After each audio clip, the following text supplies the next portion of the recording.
There we go. So last time we were here, Bonnie's too big for a hawk to... yeah, the good news is she probably wouldn't get scooped up by a hawk. One of those red-tailed hawks. I think one of her friends said it was a, most likely a juvenile red-tailed hawk. So not a fully grown one yet, at least. But still, ferocious bird of prey. Gracie called it a murder chicken. She texted me a picture. She said, we have murder chickens in our backyard. And I was like, holy shit. That's what they're called. I said that, yeah, whenever one of those dies, whenever a red-tailed hawk dies, there's a plume of smoke, like a poof of smoke, and in its place is a fully formed bucket of KFC fried chicken. But the spicy kind of fried chicken. That's how it works. That is how that works. Yeah, so I think she wouldn't be carried off per se, but and you know, she was barking at the hawks, presumably to defend the household and to alert Gracie that there's a scary creature afoot. But yeah, I have a feeling if push were to come to shove, I would hope Bonnie would know and be like, all right, this is a fight I don't want to take. She's not a very aggressive dog, as you know, but you know, if there's a scary creature on the loose, she might, you know, push might come to shove, but hopefully she'd be like, all right, this is not for me, not for dogs. What's up, Silver? We're shocking some systems, a real shock to the system, if you will. Yeah, real predator. That's right. That's right. Well, between Bonnie the dog and Shayna the cat that is currently resting on my lap right now, we have a household full of fearsome, fursome beasts. And then you have Gracie and I, who are, you know, two towering giants, specimens of mankind. So, you know, we're a really scary and threatening household. We're a bunch of big old scary meanies, I'll tell you. But anywho, hope everyone had a nice Thursday. And yeah, let's get back into System Shock. How's that sound? Last time we were here, we were actually in a bit of a... We were actually kind of like hitting a bit of a like, oh crap, what do we do next? We were kind of in a standstill. And I did what I said I would do last time. I never like to look up the solution to a situation like this where I'm like stuck, where I'm like, damn, there's like a relay analyzer and I don't know the code. Like, I don't know the code for the analyzer. Because we've seen a lot of other codes. We've seen a lot of other codes that we've noted. We've got all these other hospital armory, executive maintenance, laser override. We've used all those before. We've written down a bunch of others, but none of those codes were working on this one. And I was like, well, in the message that we received when we tried to enable the jettison override on floor 6, they said go down to floor 3 and you need to replace something with the relay analyzer. What I neglected to consider was, I don't think it's in this room. It's in another room nearby. Don't pay no mind to the pile of dead alien bodies, dead mutant bodies that are littering the floor here. Got the power station refill real quick. So it wasn't in there. That's the elevator. Was it in here? Well, amongst all the dead bodies, it's not in here. I'll know it when I see it. Might be in here. There's a particular... It's the maintenance hatch. There's a particular... this is the lights, I think. Oh, no, that controls that guy. It's paneling. Where is it? There's a particular, like, little maintenance station. Not maintenance station, but, like, logistics station. Out here. No, he took me out. That's fine. I'll respawn. There's a logistics station where you can, like, get, like, maintenance logs or, like, error logs whenever something happens. And I've walked by it dozens of times and it was always empty. There was never anything there. But what we're supposed to do is go to the maintenance log or, like, error log station and it will have produced something now. I think it's in here.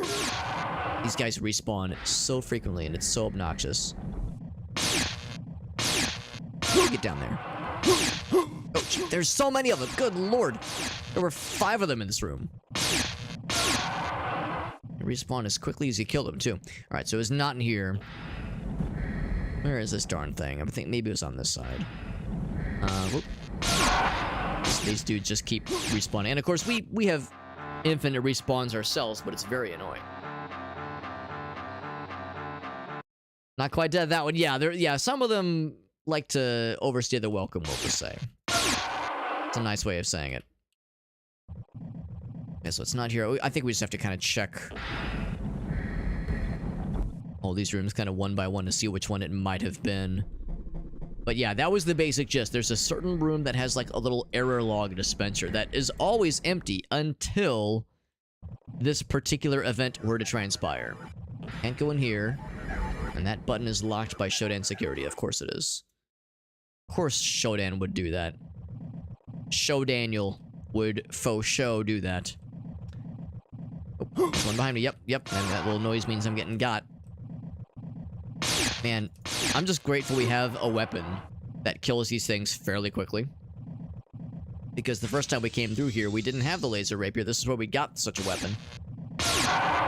And it was gosh darned miserable because we had no real way of killing these things, and they just respawn so quickly and so annoyingly, and I'm starting to think they don't like us. I'm starting to think that maybe they're not the biggest fans of us. Is it in here? And I'm pretty sure it's on this floor. I'll feel like the biggest doofus, dingus, dongus, dinkus, donkulus. If it's not this floor, but I would have bet money that it was.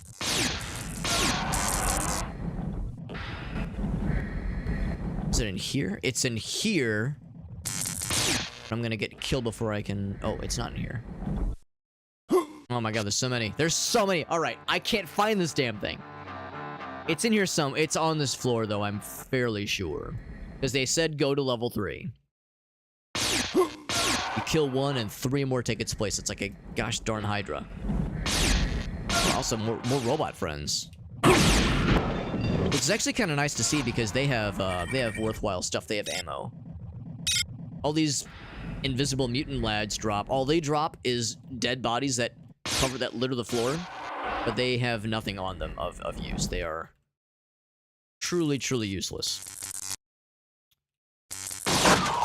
I can blow that up to make myself, you know, feel like I did something with my life. It's not in here like I thought it would be. Got all excited and everything. Well, darn. There's no way it's down here, right? I'll feel really silly if it's in here. Because this is a dead end. This is where we got, or would have gotten I guess the original Magnum. Yeah, those things you're telling me. I'm just grateful we can kill them because, yeah, they have a shocking amount of health and they resist most damage. The only damage they really don't resist at all is energy weapons. And yeah, the first time we came here, we had the spark shot, which is fine, but even when you ubercharge it, even when you overcharge it, the damage is pretty not impressive. It was up here, but let's go ahead and look up here real quick. So yeah, that was the only way to kill them, but they respawn so quickly, and it takes like 4 shots from the spark shot to drop one. It's very, very far from efficient. And it takes a lot of energy too. These guys are just swarming in this room. Was it in here then? Yeah, I'm kind of thinking like I should just try to avoid those fellers. If at all possible. I think this is the same room. Fatigue levels are on high. Yeah, you could say that again. Man, I'm impressed at myself that I've managed to get so turned around. It's not inside here. That's the elevator, of course.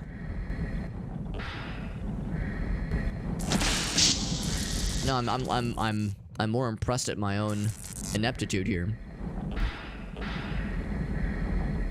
Man, maybe I'm wrong. Maybe it's not on this floor. I could have sworn it was floor 3. Maybe I should look this up then. Maybe I should look up what floor this error log thing is on, because I was ready to bet money that it was this floor, and yet here I am sucking every egg that can ever be sucked. And this is the same one that we saw earlier. So down there. I'm just trying to go room by room. Now, I think this led to the laser rapier. So I think this will be a dead end. It'll be a familiar dead end. Admits defeat? No way. My concern is that maybe I'm just misremembering. I mean, I didn't like...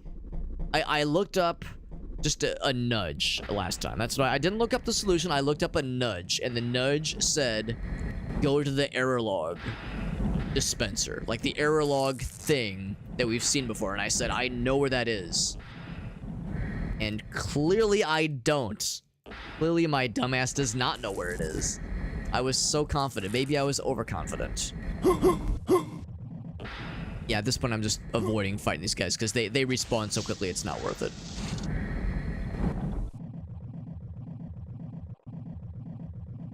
I wasn't in there. Yeah, I was really thinking it was in this big room. Is there like a hidden door? I can't go past them. There's just too many of them.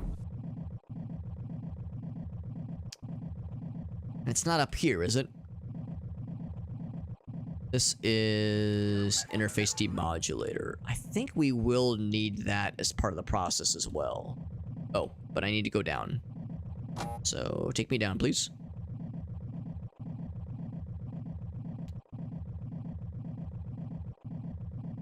Darn. Okay, so it probably wasn't this floor then. That's the moral of the story here. It's probably not this floor. There's all the maintenance door. Oh wait. Maintenance is open. What the hell? When did that happen? Hold on. Because I tried the maintenance doors last time and they weren't open. Logs. This is floor 3. Or is it floor 4? Because yeah, I remember checking all the maintenance areas last time and every single one was locked.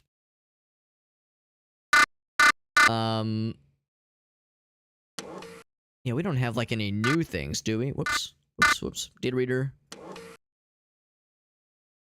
So this is, I think it's floor 3. Is this floor 2?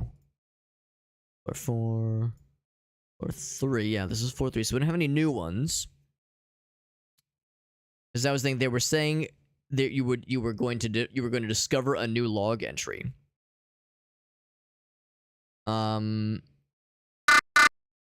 Yeah, so suddenly Delta Maintenance is openable.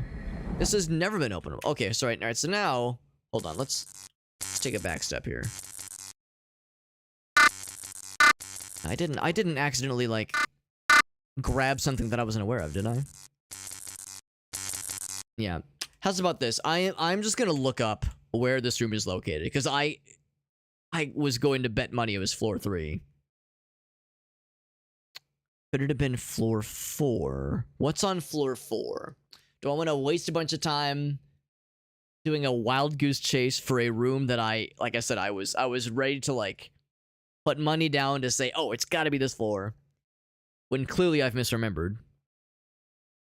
Or do I want to just take like the 2 minutes it will take to look up its location? I think I'm more inclined to do the latter.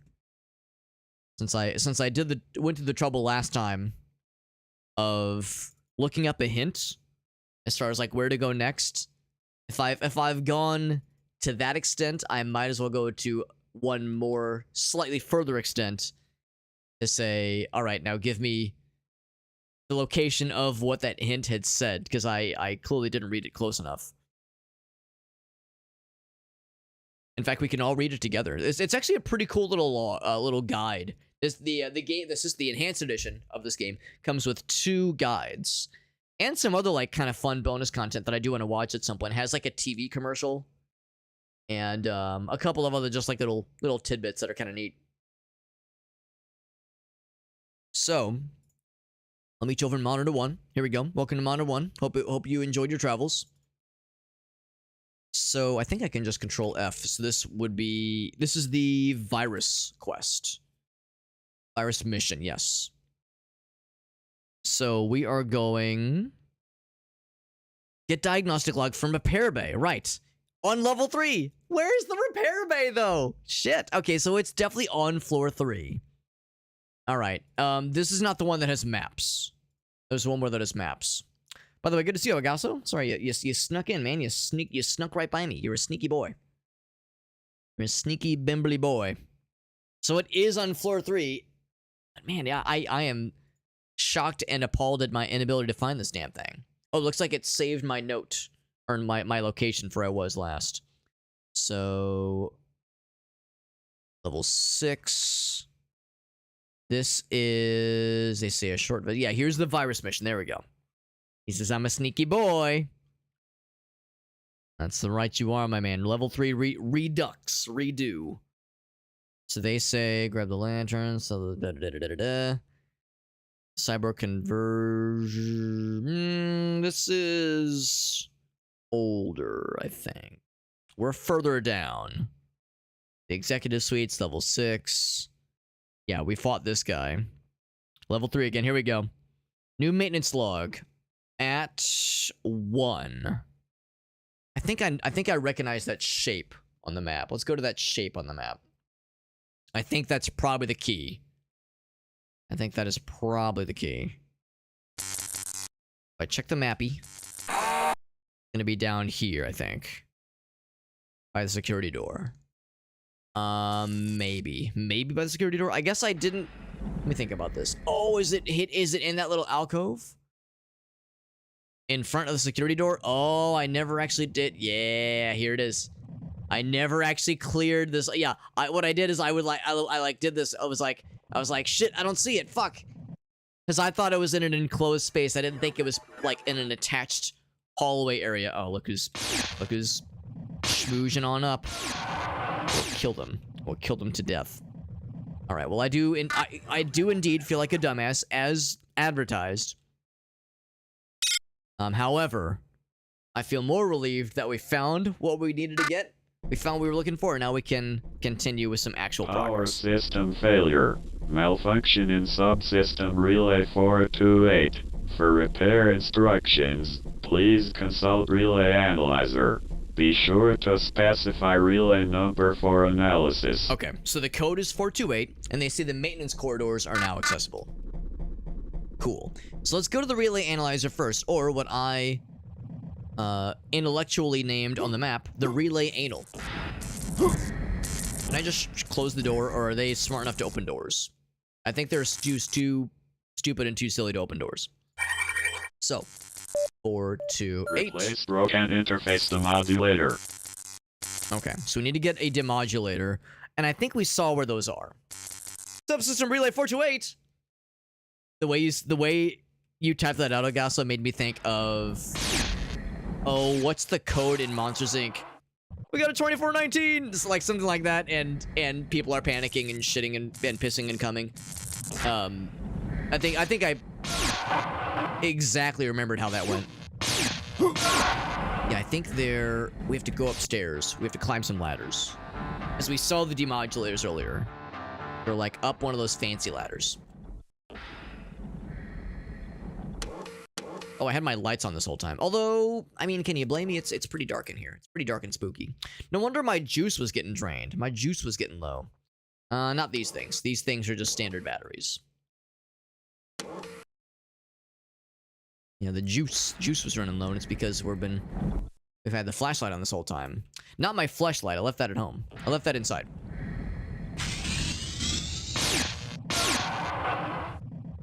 So I think it might be... Oh, was that up here, I think? Yes. I think we need just one of them, I think? We haven't really had to mess with any of this stuff for a long time. We have one plastic explosive. Access cards are, of course... Oh, I already have one! I already have an interface demodulator. Well, don't I feel silly? Yeah, we have a lot of extra batteries, first aid kits, logic probes. And one plastique. So I haven't really had the need to fuck with any of that in quite a while, because we've been able to be pretty self-sufficient for quite some time. Now that we know that the maintenance areas are open, does that include beta maintenance? Oh, yes it do. Yes, it do include beta maintenance. So exciting, my first time going to the maintenance areas. We know there's robots in here. We know there's security cameras to break. And some other robot fellas. Like the one at the end of that blinky, scary hallway. Force field monitor. Can I break it? Is it destroy? Is it kill? Rotating controller. I don't have a way to kill. Kill is not the answer. Kill is not the answer. Listen to you, Alex. You even call yourself a gamer? Just charge down a hallway. At the end of this nice seizure-y hallway we're in right now.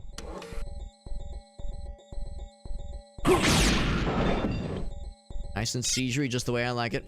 Just the way I like my hallways. Ouch.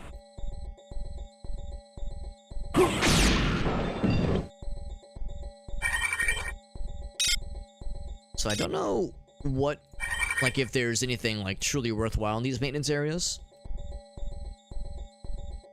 Clearly there are robots, and there are security cameras to disable. And I'm gonna explore all of them. I mean, I might as well, but yeah, I wonder if there's gonna be anything interesting. Or anything that we need to deal with in these areas. Versus just extra things to, again, to disable security, that kind of thing. Yeah, relay 2. Yeah. Yeah, I'm assuming that is all optional.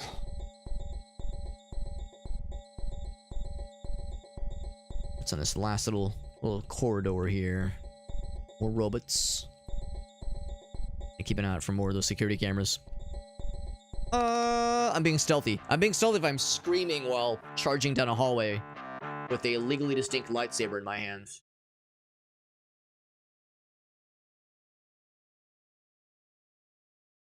And this was beta maintenance, which is presumably going to be on the opposite side here. I'm a beta, what can I say?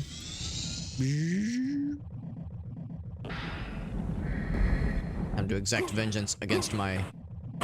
on myself. Avenge myself.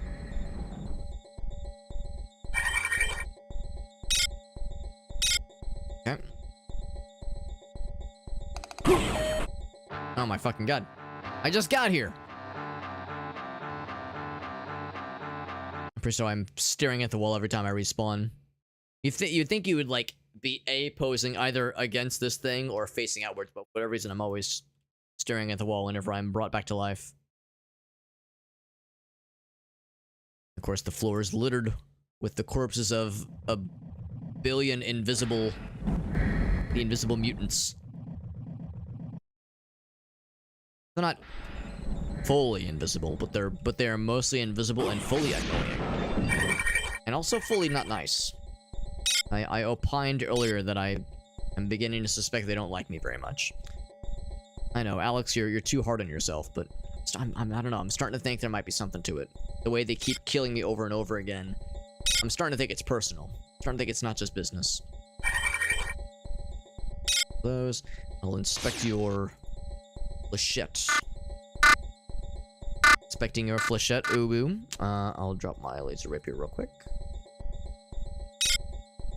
Just has nothing. Get it out of my sight.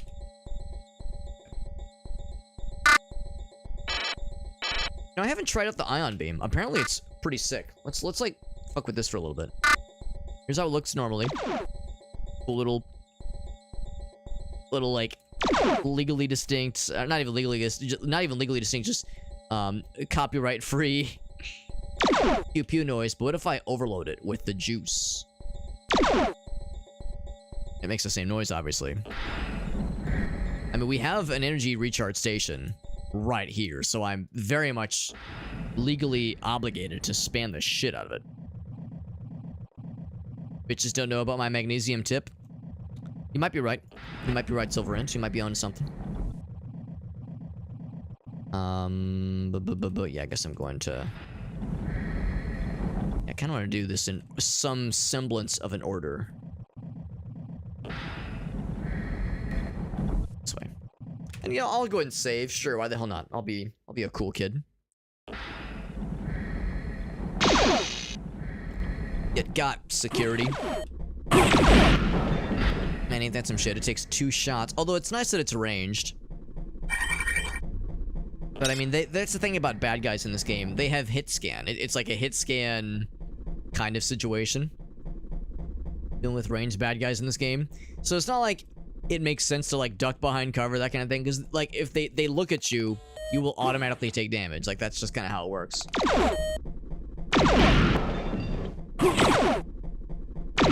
So like on the one hand, it's kind of cool, but on the other hand, it's like it doesn't really feel any less efficient than just sprinting at them and lasering them, which kills them instantly. And you know, as you're sprinting, you might get hit maybe once, if you're unlucky, maybe twice along the way, but you will uninstall their face with but a single blow. Whereas here, you know, I'm having to overcharge this weapon past its comfortable capacity. And what do I have to show for it? It still doesn't kill very good, comparatively. This is a mag pulse. It is, and that mag pulse is very good.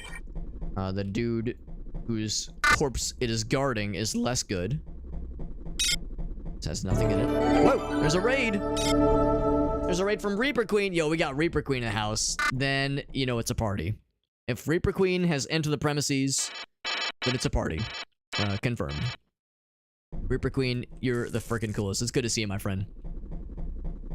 Good to see you. How have your streams been going? Oh, gosh, thank you for shouting out our friend Reaper Queen. You're doing some more Dead by Daylight. Hell yeah. That's awesome. I know when I think of the Reaper Queen, like personal brand, the brand of the Reaper Queen stream experience, I think Dead by Daylight, I think Lethal Company, and I think Oblivion, which is a pretty sweet ass lineup. It's the dream lineup. And as always, Reaper Queen, whenever somebody raids, especially when they're a homie, especially when they're a friend of the channel, we always like to ask if there's any clips you want to share. So if there's anything you wanna share, any like fun moments, any moments of shame or triumph or cringe or anything in between, I'm down for all of it. So feel free to paste any clips of anything that you think would be kind of cool to show off. You raid me so dang often. You're always so freaking helpful. The least I can do is to like turn my peeps over to you and say, yo, check this cool person out. She's cool AF. By the way, are you still working on the YouTube content, by the way, Reaper Queen? Because I know, because one of your videos came across my timeline one time. I was like, no shit, I know that fucking person. Hell yeah. And I kind of gathered like, oh yeah, she's one of those well-rounded content creators that wisely does not put all of her eggs in one basket. She makes a very varied and well-diversified omelet of eggs in various baskets, and it's a good time. Also, we're playing System Shock. I should have mentioned, yeah, we're playing a very old but gold game. For those of us who enjoy like OG Rio classic FPSs, it's hard to get more classic than this game. This game came out in 1994, which places it exactly, or maybe even less than 1 year after Doom 1 came out. So it predates Doom 2, predates pretty much everything else I've ever played, let's be real. At least on stream. I have played Doom 1 all the way through, but it's been a minute. And this game looks and feels and plays like a very old game. If you're noticing the graphics, you're probably thinking, holy shit, this looks a little rough. This is the enhanced edition. So that's why we're playing in glorious widescreen mode right now. That's why the mouse look controls, if anyone's played this game before, it's why the mouse look controls are a little bit more fully formed. Because I think the original release, the mouse look controls were not nearly as comprehensive. So, this game is good. This game is good, but it's tough. But the nice thing is we actually have a decent bit of resources to our name right now, so we're doing okay, all things considered. Oh. We have a really good melee weapon, which is good because there's a lot of annoying enemies in this area. This is floor 3 for those of you who've played this game before. A lot of eggs and a lot of baskets. That's the way to do it. That's the way to do it. By the way, Reaper Queen, I know you've played Lethal Company and a couple of other like cool co-op games. Me and some friends are playing another game a couple of days ago called Void Crew, which is, it's kind of like Sea of Thieves but in outer space, basically. That's probably like the best summary that I could personally think of. Sea of Thieves but outer space, so spaceships, that kind of thing. That's been really fun. And also Abiotic Factor has also been very fun. It's like a co-op, almost Half-Life-esque looking game. Has a lot of the same aesthetic choices as Half-Life 1, so it has kind of a gold source sheen about it. It is early access. Actually, both games, Abiotic Factor and Void Crew. Abiotic Factor and Void Crew are both in early access. But they're also both very fun, and we've been playing those with friends. So there's been some fun co-op games lately. A new medieval Lethal Company game. No, I have not. Do tell. Do tell. I'm curious what the name might be. I do know of content something something. The one game where you're trying to like go into like scary lands and film things to like then upload to YouTube. The universe's version of YouTube and try to get enough views. It was made by the Landfall Games folks, I think. Because yeah, it was free to play, or it was free to own rather, for like 24 hours. I'm coming up short what the name of the game is. I'm blanking on the name of the game, but yeah, you know the one though. You know the one. But no, I didn't realize there was a medieval one in progress. That makes me excited. This is another railgun. Actually, I'm gonna inspect to see if the railgun has anything in it. It does, so I should unload it. Oops. There we go. And then I will drop it like it's hot. Blam. Take that with me. There we go. Yes, there's lots of cool co-op stuff on the horizon. But the medieval one I'm curious about. I'll have to take a look. Yeah, content warning. I kept wanting to say like content farmed. I was like, that doesn't sound right. Content warning. That's the one. Yeah, because a lot of people, understandably, played it right when it first dropped. Pretty ingenious, if not maybe a little bit risky, marketing tactic. Releasing your game as not even like a free-to-play weekend, but like free-to-own permanently if you snap it up in the first 24 hours.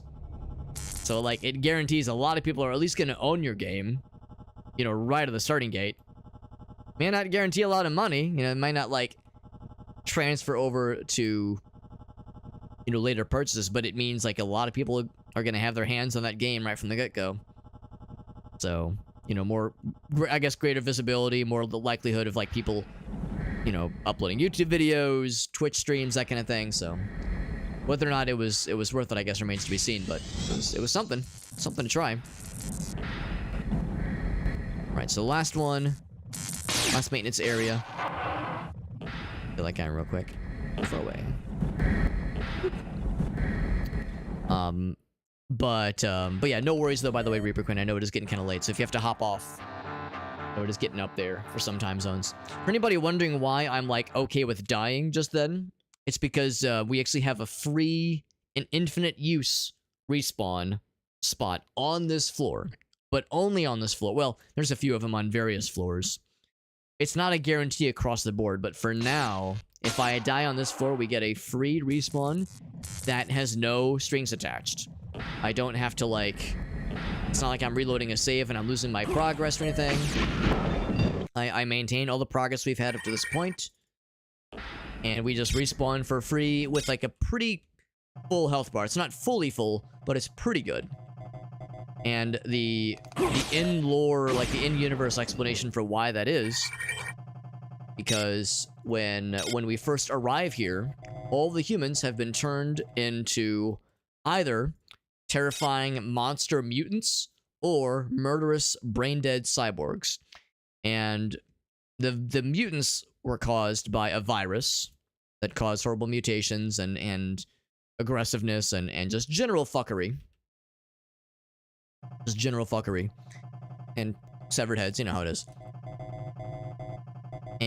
But the cyborgs, you know, were very much like, you know, basically lobotomized killing machines with no humanity left to their name. Oh, jeez.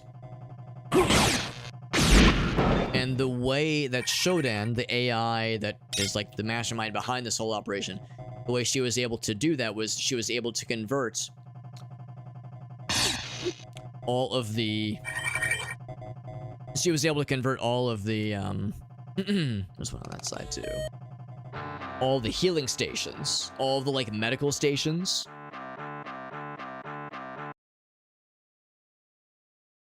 Oh, sorry. There we go. Sorry, I was reviewing something. She was able to convert all the medical stations over into cyborg operating tables. So whenever you start the game, all the like respawn points are cyborg operating tables, and if you die, they bring you to one of those operating tables, and you get turned into a cyborg, and it's game over. However, if you live long enough in any one of these floors to reach the cyborg station and then flip the switch to convert it back to a healing station, when you die, whatever kills you, presumably, brings you to the station, expecting you to be brought back as a cyborg, but instead they bring you back as a healthy human. you have all of your stuff still, and you can just keep on fighting. So that's kind of the in-lore, in-universe explanation for why this is all working the way it does. Also, another data log. Don't mind if I do. Jared, it's me, Jody. You heard anything about that new viewing room up on the exec deck? What are we supposed to view, anyhow? Are the seats or tickets or what? Give me a holler if you know anything. And yeah, we've seen that viewing room. To be honest, I don't really think there's anything interesting about it.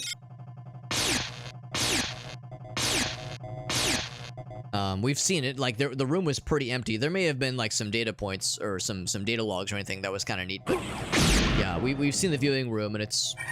I mean, it's just a lot of monitors. There's really nothing extravagant about it. Maybe there'll be something about it later on that'll be interesting. But for now, it was pretty underwhelming. Yeah, lots of severed heads littered about as party favors. That's been pretty fun. This is another... Oh, that's a assault rifle. Which we already have. Yeah. So I'll see if this has anything in it. There's nothing. Oops. Okay.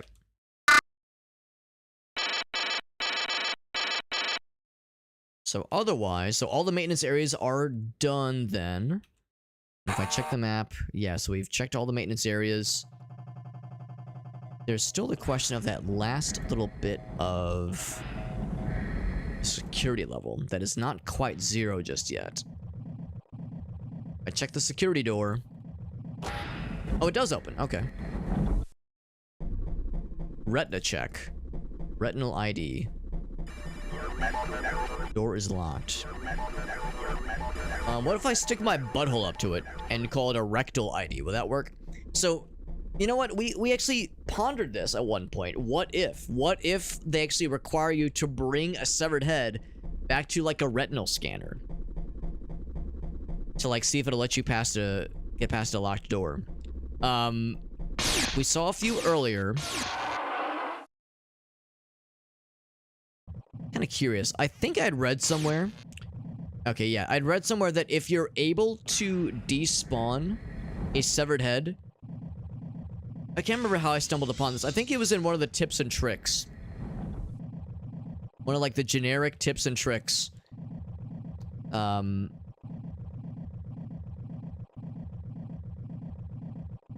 the game. Like, one of, like, the new user recommended hints was if you can destroy a severed head, then it is never gonna have a function. Like, it will never have, like, a use. But if you cannot destroy it, that means it might be usable somewhere. Now, there was 1 or 2 severed heads we saw in these maintenance areas. Also... Oh, shit, I'm dead. I did see a camera just then. Do the mutants and cyborgs fight each other? Unfortunately not. I would love it if they did. It would be so cool if they did. But unfortunately not. If they have a common enemy. What I could do is check the logs and see if someone was like... Now, the unfortunate thing is that there's no guarantee that the one head we're looking for... We've seen a lot of severed heads in this game. There's no guarantee that the one head we're looking for is on this floor. It could be anywhere. Now, presumably, they wouldn't be, like, shitty and they would put it somewhere on this floor, like one would hope.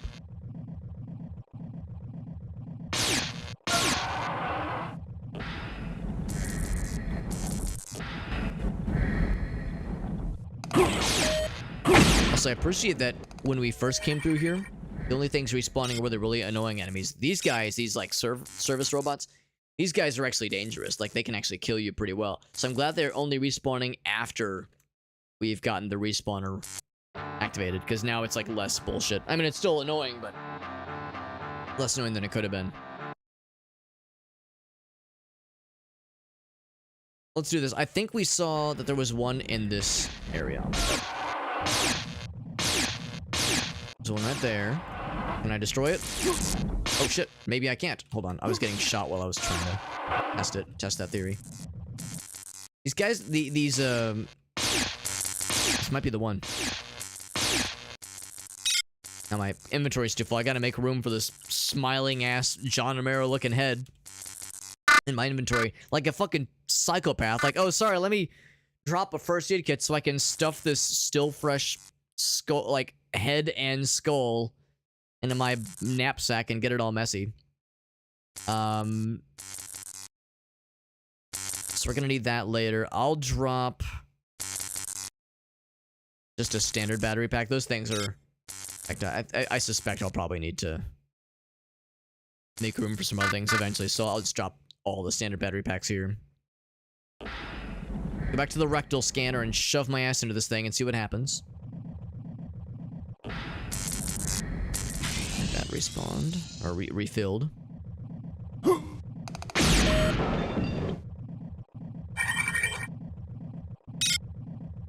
we go. You might think to yourself, wow, Alex, those mutants sure are hard to see. It's almost like they're invisible. It's like, well, they are called invisible mutants. They ain't just whistling Dixie there, brother. They're very annoying. And like I said, the service robots are much, much more dangerous. So the fact that they're also respawning is... I mean, at least it's some variety. You know, it's not I mean, now there's more things with which to litter the floor. Not just these dead invisible fellas, but dead other robot fellas. So now... Look at this guy. Hanging out like he owns the place. Clearly, he's trying to shove his asshole onto this rectal scanner. Show the goods. Alright, so if I have the head... It worked! I got an achievement for it, too. Wonder if it's a fairly rare achievement. That's probably the kind of thing that... like, not everybody would necessarily go out of the way for. Got a data log for our troubles. 1,000 enemies killed. I mean, we're getting there, aren't we? I think it says somewhere, yeah, 566. We're getting there. I think I read somewhere the game does score you based on the number of enemies you killed and some other optional things that you can do, as well as your time, the time in which you beat the game. So there is some kind of like implied score that you get at the end, and your kill count is part of that score. To Cyborg 77E, divert a maintenance robot to the computer rooms on levels 1 through 6 immediately.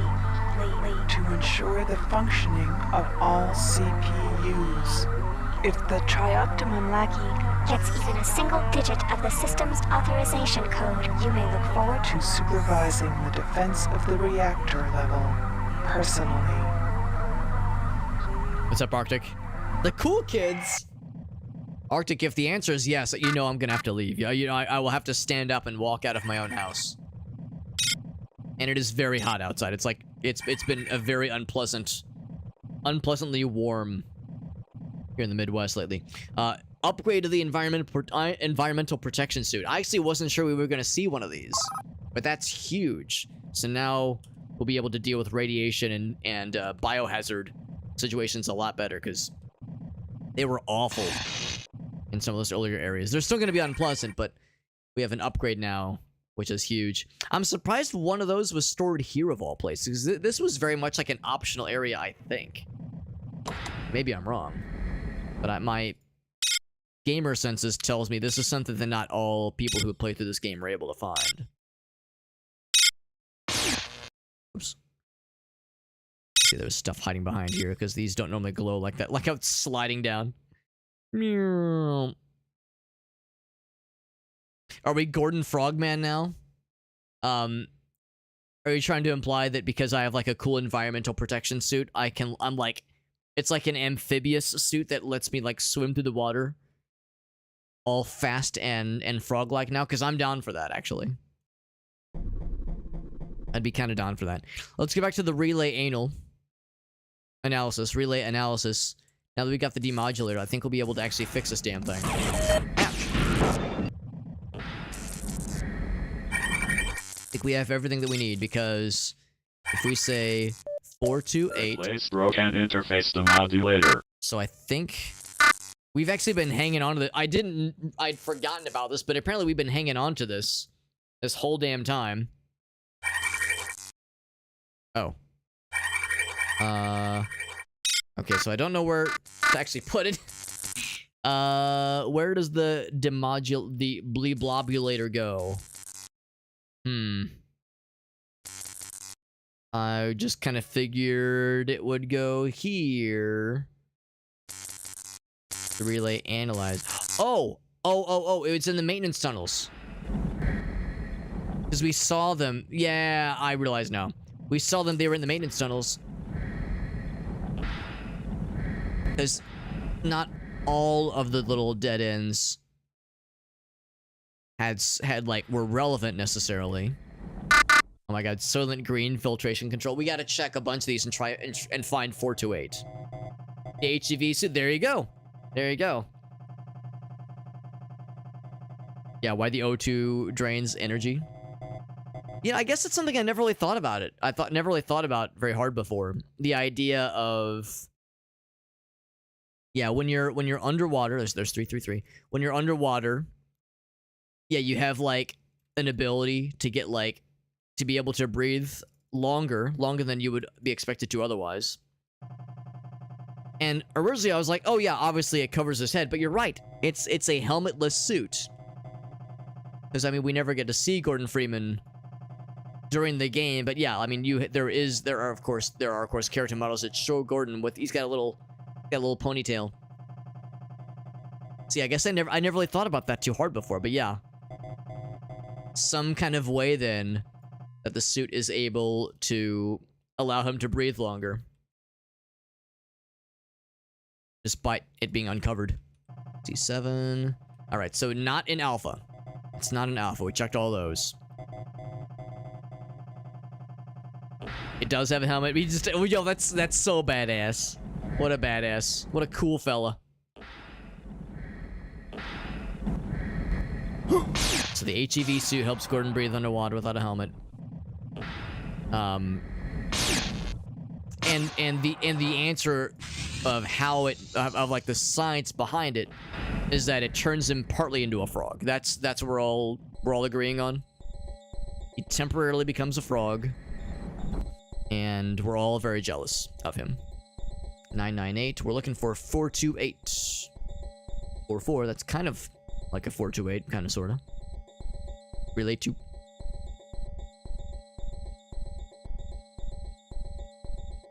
All right, so local force field, running controllers. Should have kept my eyes peeled. For a minute there, I just assumed that these maintenance areas weren't gonna have anything amazeballs, and that it was just like gonna have some extra resources and those extra security cams to disable. What I should have done is I should have been checking these little spots. It's 47A and B. Let's see if any of these would have the goods. So it's not in beta either. Oh, actually, hold on. Was there anything else on this side? Delete 371. No. All of it.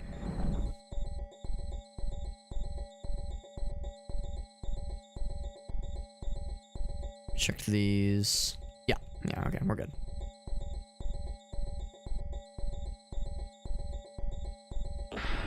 Where does the HUD come from? You mean in Half-Life? I mean, if he's not wearing a helmet, yeah, that's a very good question. Yeah, I mean, really, a lot of my, like, assumptions about the game were just kind of predicated on, like, oh yeah, he's wearing, it comes from his helmet, but yeah, now that we're kind of acknowledging the fact that he just doesn't wear a helmet. I mean, maybe the explanation, like the in-universe explanation, is that he does wear the helmet, but sometimes he takes it off. And any cinematic moments in which it appears that he has taken it off, it's presumed that he puts it back on or something. Like it's like a oh, don't worry about it. He wears it usually. Usually he's a responsible gamer. Alright, so that was, I think, Gamma? No, I think I just actually. Was it Gamma? I'm starting to lose track. yeah, I think it was Gamma. Yeah, because I think that was a hallway where I sprinted down and got.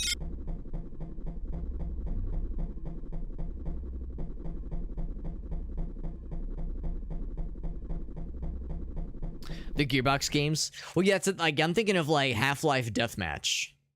Like original Half-Life Deathmatch, and one of the character models, like there's character models that have HEV suits with their faces exposed, and there's some with their faces obscured. And they're obscured by the helmets. That's like what I was like imagining in my mind. So some of these are empty and sag. Some of them are not even relays at all. They're just other things.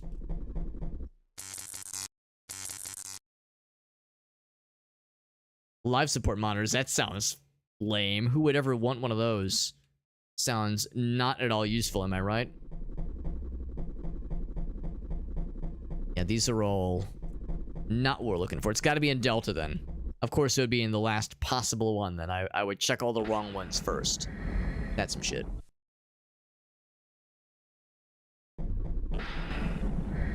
We must be getting closer to solving this thing, because there's a lot of things on the radar right now. A lot of scary looking stuff. Oops, didn't mean to zoom out.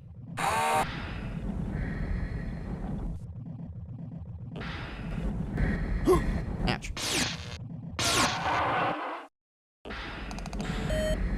Bam. Exploded his ass.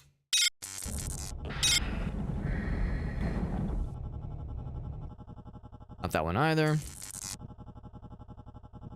HEV zombies? Yo, that sounds dope. I definitely don't remember HEV zombies in the first Half-Life. It's like the idea of them mixing up a bit. Redundant databank. Don't sell yourself by bring you down. No relays in here. Man, I'm gonna feel like such a dumbass if it is in none of these places. And I've just been a big silly person. Oh, there it is, Relay 428. I was beginning to lose hope. I was like, man, what if I check every single one and it's in none of these things? I'll feel like a fool. The modulator replacement successful. Yay! We did the thing. It was quite the journey to get there, but we got the thing. So let's go back to the relay analyzer. And I think it'll tell us that we're in good shape. Hopefully it'll tell us we're in good shape. Hopefully it'll tell us that we're in good shape and that it's proud of us. And that it's proud of us. And that it's always been proud of us. And fuck you, Dad. I'm just kidding. My dad's awesome. I'm just kidding. There's a bit for comedic effect. 4, 2, 8. Relay functioning correctly. We'll take it. So I guess that means this is all set. I think we're done here on floor 3. We can go back to floor 6. Try that switchy-majig one more time and let the magic happen. Fireworks do its trickies. And also let me get killed. Cool. And then respawn, of course. But yeah, Black Mesa's... I remember you said that, yeah, the Zen stuff is crazy different. And it sounds like for the better. It sounds like, at least according to Arctic, the changes are good. I think I had heard there are indeed individuals that are not a big fan of some of the liberties that were taken. Some of the changes that were made. Oh, I can't get back to floor 6 from here. So not everybody, I mean, which is usually how it goes for things like this. You know, not everyone's gonna be a big fan of major changes, but yeah, I figure this is the one. But I remember you saying that, yeah, it's like that you really liked it. And yeah, I understand that was like a big deal too, when they said they were going to be switching things up. Or not switching things up, but they were going to take a long time to develop the Zen sections. Everybody was like, Zen? Why? That's not like it's not that long of a part of the game. Like, what's going to take so long? Because that was like the latter half of the development of Black Mesa. And then it comes out, and I think the general consensus, everyone went like, looked around and went, damn, yeah, they really fucking cooked, didn't they? Holy shit.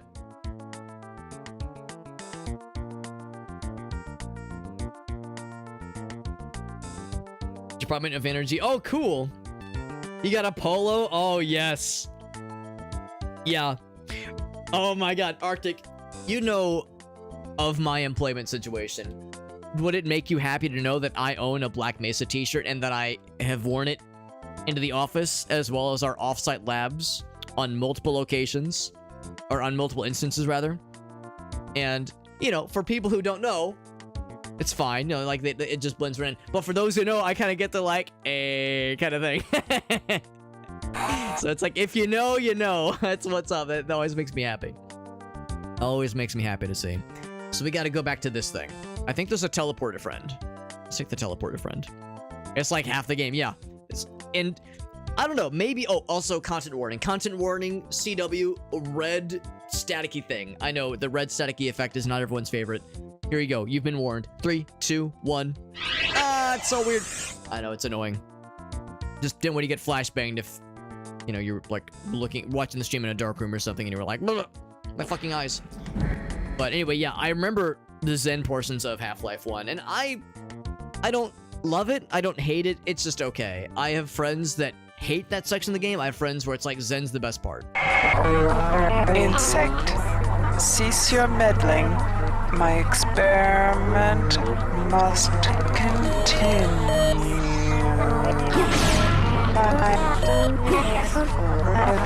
Yo, she getting mad. Good. Let her stay mad.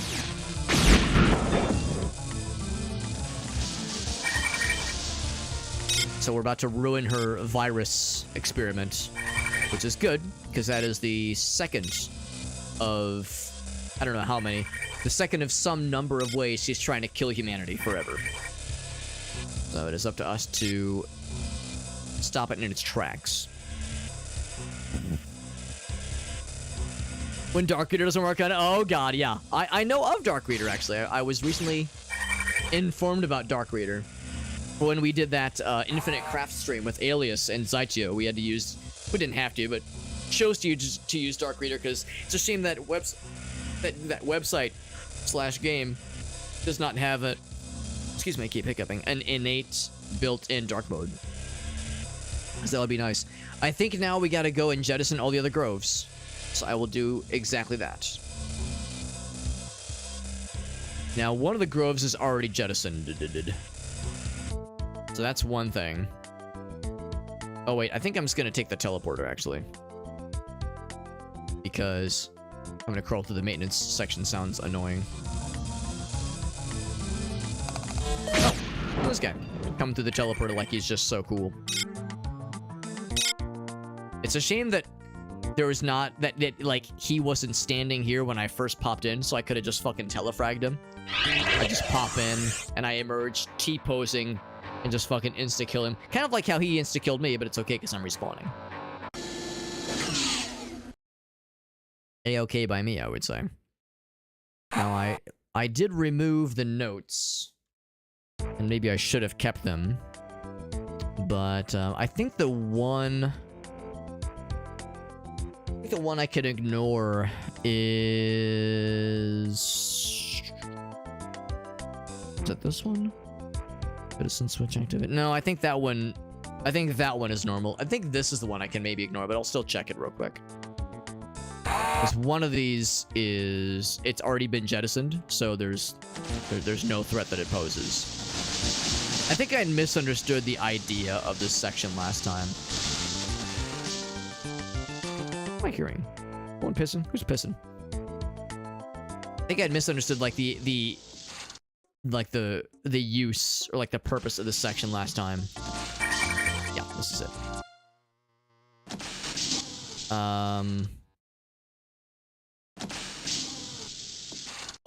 Oh, never mind. I don't have to go to every single one. I think I just have to go to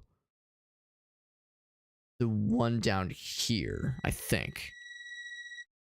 Let's go to the one down south then. But yeah, I think I misunderstood kind of the idea behind this section of the game. Because originally I was thinking like, oh yeah, we have to find like the virus incubators and put them in these like elevators and then eject them into space. But that was before I actually went into the groves and realized myself that, oh wait, no, these groves are the incubators. These like nature areas are incubating the virus. If I have to release my infected children to stop you, so be it. So be it.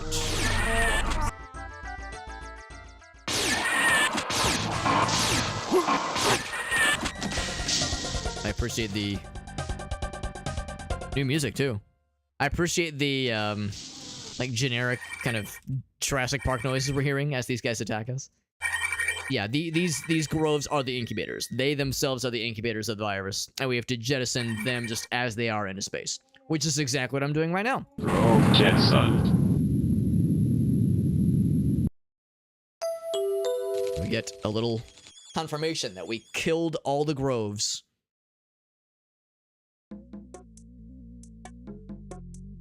Or I guess just the one? Oh, right. It was just that one, right. This is the one that was, like, hella contaminated. Beta Grove already jettisoned. So that's the one that was hella contaminated, right, okay. Yeah, Beta Grove was the bad one. Alright, so I think that means we're done with the virus quest, then. I think that means we're good on the viruses. Any other logs on floor 6? No, nothing to speak of. I'm gonna grab that real quick. Sometimes it doesn't work. Right, exactly. Yeah, that's what I've heard. Like, sometimes it just doesn't load, or sometimes it, like, bugs out weird with some other websites.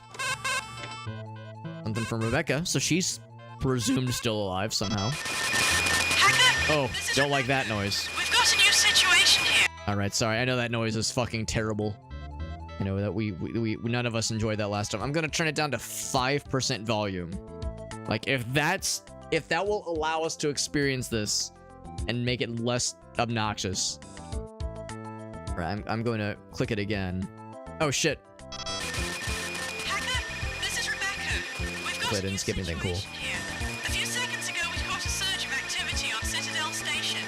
Our best guess is that Shodan is preparing to download itself into Earth's comnet. You'll have to take plastique on the storage level and use it to knock out the 4 antenna relays on the engineering level. Don't try to... You know, you are by far the most bothersome human being I have found on this station. But don't bother with the antennas. You can't stop me there. It's hopeless, and we both know it. I'm going to turn this back to normal. And by normal, I mean 15% volume. Sorry, I know that like staticky noise is nails on chalkboard. So I'm gonna toggle that. So detonate explosives on each of the 4 antenna sites. The plastiques, they're okay. We've seen those, right? But then it was either Rebecca or Shodan, or maybe Shodan like impersonating Rebecca or something. The voices being like, "It is useless to stop me," blah blah blah. So the plastic explosives. We have one of them on our person right now. Where were those? I think they were on floor 4, maybe?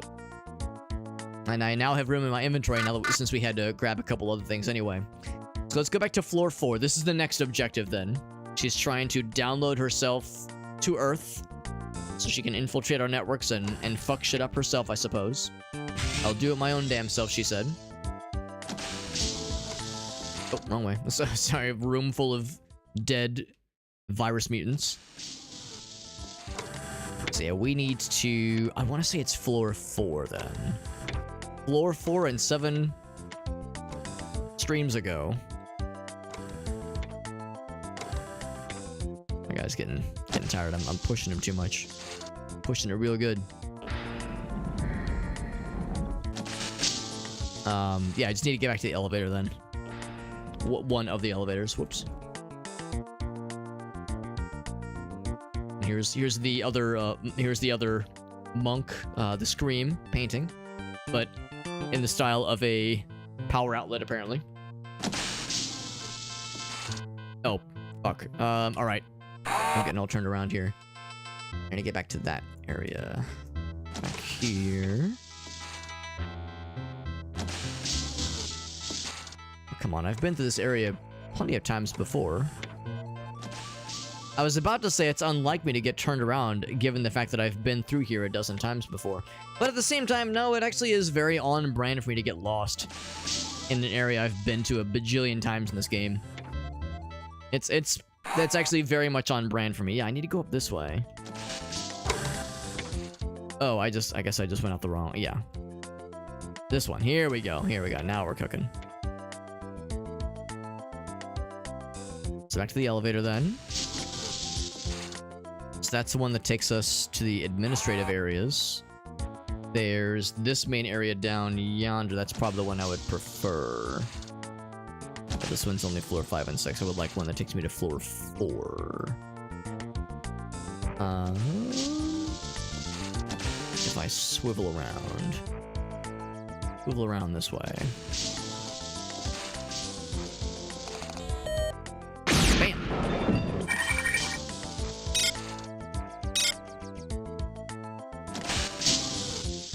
Shodan sounded legitimately Madge. This is floor 3, which is pretty much the same thing as floor 4. She sounded legitimately Madge that we fucked her plans about the virus. Like, whenever we blew up the mining laser, she was like, smug emoji, like, oh, you've ruined one of my plans. You think that bothers me? I have infinite ways I can demolish humanity. Then we fucked up the virus, and she was like, insect, you motherfucker. Like, she sounded absolutely mad about it. And good, let her be mad. So hopefully we're making this personal. Making this personnel, kid. So what I should have done is I should have noted on the map where those plastique explosives were. I didn't realize that they were important. I guess I probably should have in hindsight. I didn't realize that they were important, but I think we'll be able to find them again. I'm pretty sure they were in a... I'm hearing. Oh, this is the cool... Is this like the zero gravity area? I'm pretty sure I'll know when I see it. There was like a vertical path. Oh, this thing. There's like a really cool vertical path that had a bunch of those little green light levitation fellas that push you up really high. Didn't look dissimilar from this kind of zone.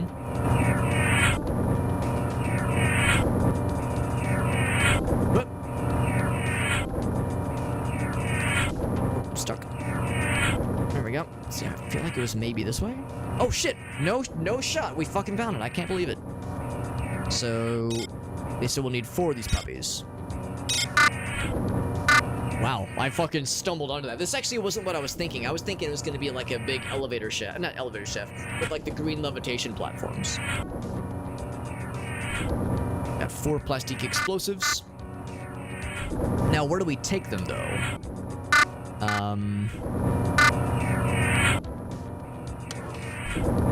Apologies. I'm gonna toggle the screen so we don't have to listen, necessarily. It's because I know the radio noise is nails on chalkboard.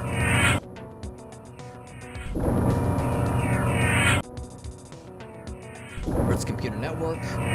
Citadel's data transmission system. Detonate explosives. Antenna sites on the engineering level, which I think is level 7. So I'm guessing that means that we have probably access to floor 7, which we did not previously have. Get to floor 7. Let's get back to this elevator here.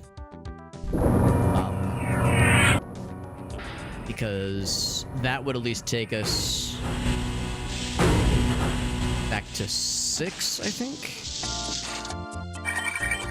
5, I guess. Oh wait, this is floor 5. No, that was floor 4. Okay, so this is... Oh, I think this is the only elevator on floor 5. Okay. So this ain't it. This ain't it, Chief. So let's go back to floor 3. And then I think we have to do... It's gotta be 6 then.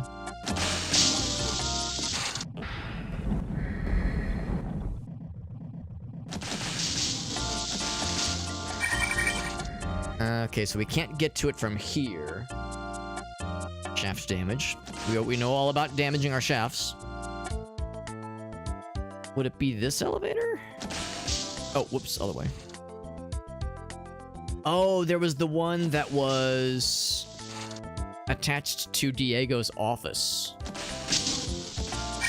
Yeah, it's not this one. It was the one attached to Diego's office. I think that's what we need to use. So I'm gonna take the teleporter again. So earlier I kind of made a mention of this, but I kind of got distracted and I forgot to follow up on it. Just didn't complete the thought. So I was distracted by other things. So I misunderstood the significance of the enemy we fought last time. The guy that with the 2 laser swords, where when we opened this door, he was standing right here. He had 2 laser swords and a bunch of cool guns. When I first saw him, I was like, oh yeah, I've heard about this. This is like a really badass, like, personal bodyguard to Shodan.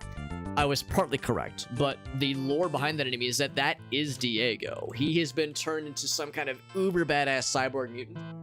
When we saw that note of him, like, pledging allegiance to Shodan and, like, begging to, like, join her side, that's what she did to him. She turned him into, like, a fighting machine, like, uber badass. And we didn't kill him. Or at least I don't think we did. It looked like he teleported away, so I bet we'll see him again.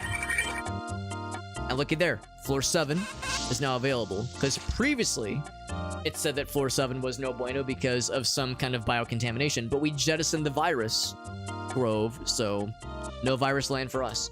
I'm going to save, and then I'm going to take a quick BRB so I can use the potty. I will be right back, friends.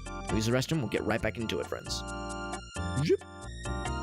I'll leave you with some pleasant elevator music.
Okay. Back to it. Back to it we go. As Elgaso and Arctic. It was very large. Fight each other.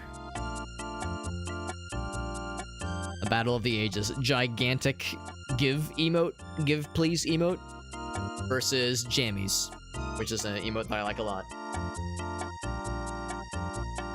I like them both, but I'm partial to Jammies. Although that axe is giving a pretty oh! Wait for it. Wait, hold on. Is there gonna be an upset? Oh my god. Oh my god, it happened. I can't believe it. I can't freaking believe it. He took down the champ. He took down the tyrant. Yeah, we got Aaron in the house. What's up, Aaron? By the way, if I did my job right, I hope the thing that I used a day or two ago was the correct thing to pay you guys back for mini golf. So let me know if you did not receive a little something something in the mail. And by the mail, I mean the electronic mail. I can't see which bomber friend. So right now we have the classic. But you have your pick, my friend. Yeah, you have your pick. One of these days, I'm gonna like hit you with a mix-up and I'm gonna find like another bomber friend color, and I'm gonna be like, yo, what about purple bomber? I don't know, orange bomber or green bomber, like all the other. Yeah, a green bomber would be dope. A green bomber would be dope. I mean, these 4 are the original from Bomberman 64, which is my favorite video game of all time, by the way. My favoriteest of favorite video games of all time. So to me, you know, the classics, the classic 4-pack, that's all I need. But, I mean, yeah, I would not be opposed to a Green Ranger. Would not be opposed. And I guess in all fairness, this original foursome was also the original in, like, the Super Nintendo Bomberman games. So, probably not exclusive to Bomberman 64 necessarily. Let's get some Bagular. Now, I actually know who Bagular is, not because of the Super Nintendo games, but because of Bomberman Hero, which was a sequel to Bomberman 94, I think? Or Super Bomberman 94, I think. Can't remember which one, but yeah, that's the only reason I know about Bagular, because he's the villain in Bomberman Hero as well. I mean, I say I'm a Bomberman super fan. The reality is that I'm a fake Bomberman fan, because I've never played any of the Super Nintendo. And apparently those are some of the best ones. But I'm partial to the adventure 3D platformer games that we got on the 64, because I love those, and I played them way more than I should have.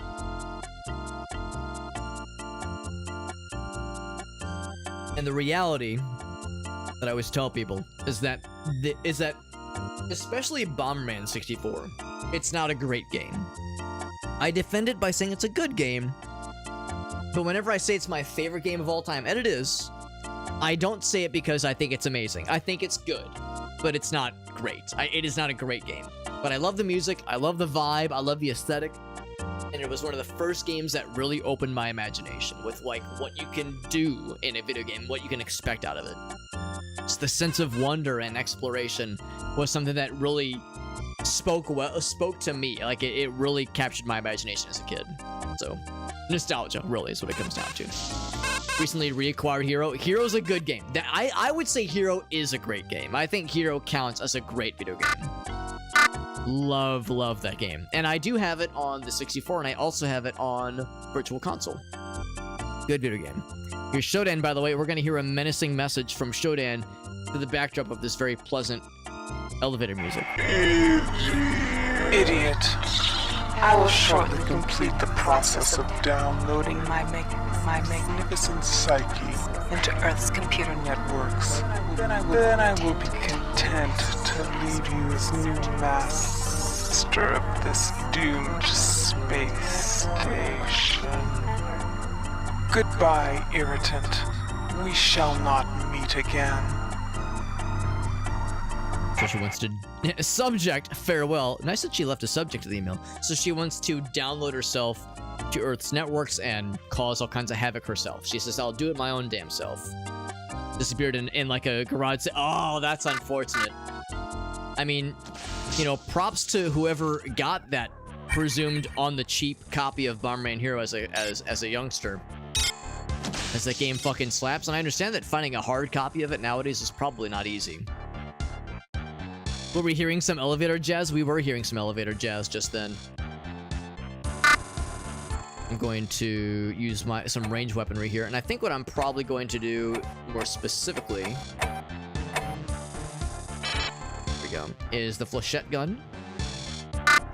You say flechette or flechette? I remember asking this last time, and I think most people say flechette.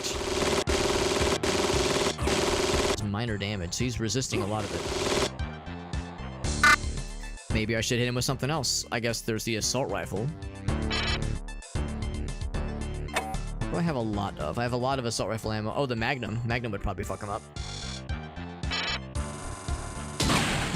Normal damage.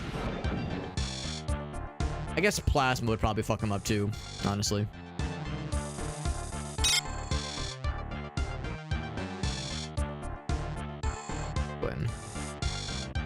Actually, what are the two ammo types, I wonder?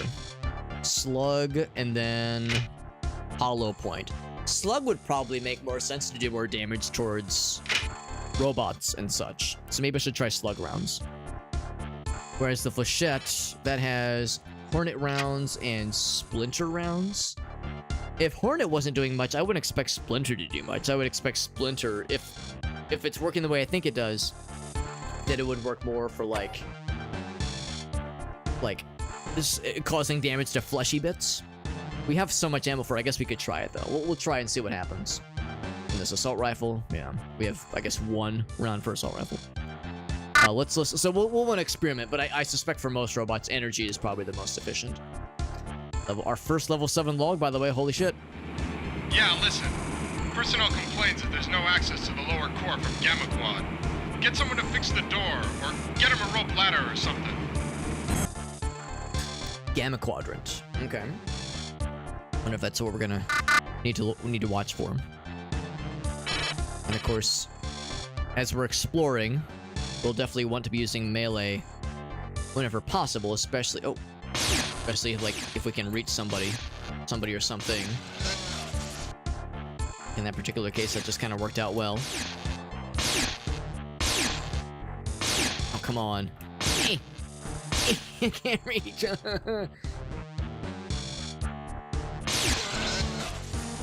Yeah, in cases like this, it's like, oh yeah, we might as well go for melee. That's, you know, if I can get a quick and dirty kill, we'll take it. The reality is we probably don't really have what it takes to jump onto that platform. So, I guess I could float up to it if I really wanted to. But there's no guarantee how much energy we're gonna have to use here. So I think what I'll just do is let's use the Hornet ammo. Blast that real quick. And then go back to the laser right here. There we go.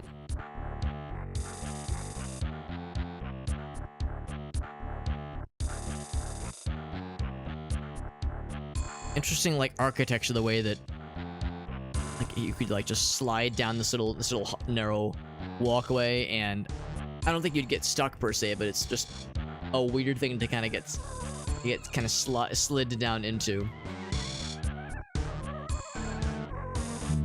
I think I need to turn the music down a little bit.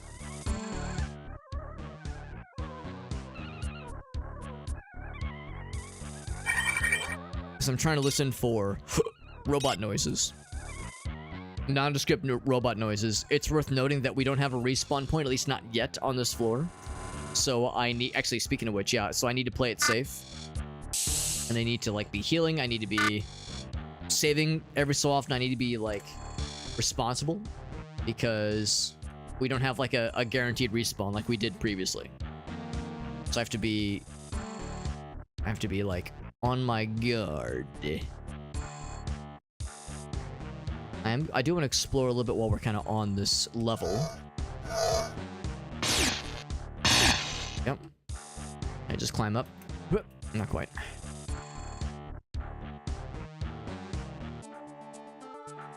Also be mindful of the fact that, yes, there's going to be potentially at least electronics icon. Some out of reach, hard to reach cameras, that kind of thing.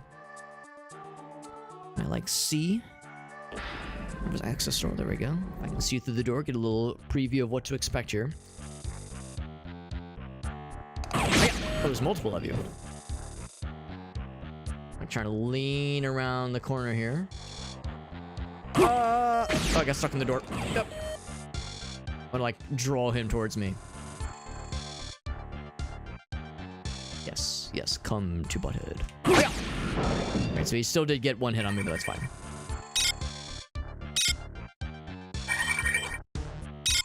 These things... Whoops. So they just carry ammo around. High amperage. Another heal. I'm just going to assume that if I touch something that I'm not supposed to, I will explode out of my entire butt. Could this be one of the things we're supposed to blow up? They said... Control pedestal. That's... I don't think that's it. High amperage. What did they say on the... in the data reader? Apologies, this might be, like, loud and obnoxious. Hold on. Was it... I think we got it as in an email. It was Rebecca 3, right? So... Antenna sites. This kind of looks like an antenna. Right? Let's try it. Let's, if it explodes... I mean, I just made a save. Hiya!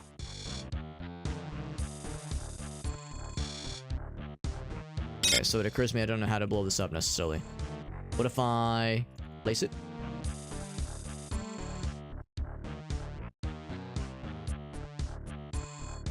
Panel must be open. Oh. Oh, there we go. Antenna relay panel. Plastique applied. Alright. How do I detonate? Do I shoot? Is the answer... Oh! It blew up on its own. Alright. Alright. That's on me. That's on me, big dog. That's on me. I was like, yeah, is there a timer? Is there a detonator? How does this work? And it's like, don't worry, Alex. We got that covered. Boop. Alright, so then I hide. I run away and hide and shut the door behind me.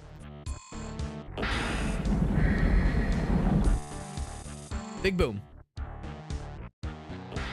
Can I go investigate my handiwork? Okay. It didn't, like, fucking delete the world or anything, but it... That's one down. And I'll go ahead and save. I'll go ahead and save to demonstrate. Or to celebrate, rather.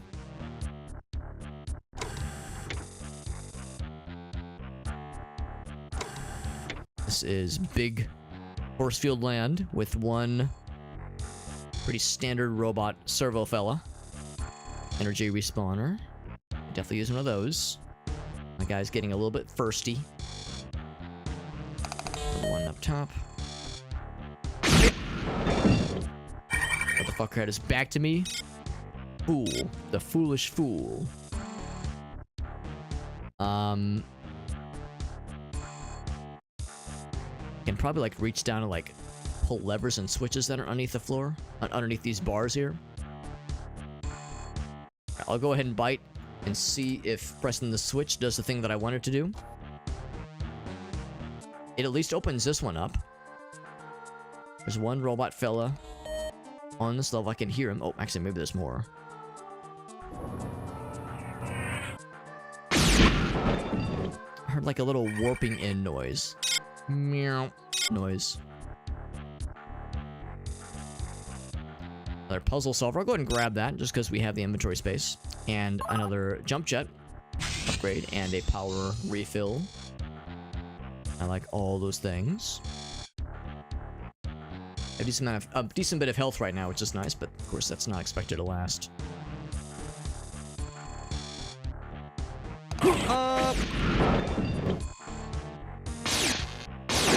Yeah, these things. That's what I was hearing. Lucky I was able to kill those two without them doing any damage to me. Service bot is one thing. Their damage is not too scary, but yeah, those big boys are a little bit more scurry. And actually, in all fairness, this is a... Oh, I had my headlights on that whole time. This is an area that is, of course, really close to a respawn station. So, like, yeah, I should be having my shields up right now to conserve resources. Because, yeah, worst comes to worst. If I get hit now, like, now is the time to have my shields up, because if worst comes to worst and I get low on the juice, I can just go get a resupply. Although it seems like it's kind of chill right now. What's in the data reader? Level 7 log. From Shodan. Oh, my children. The security zone on level 8 is to be laid out in this manner and no other. For the lower level, Remove its access to my domain.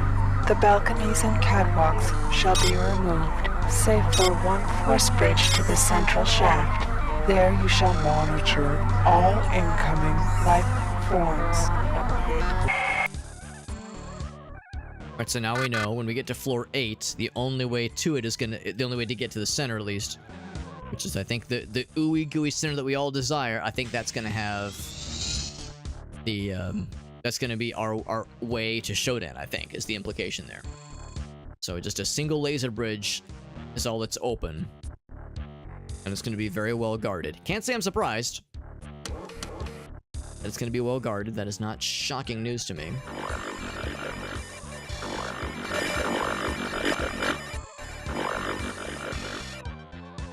But bro, those are some noises I'm hearing. Some pig snarls.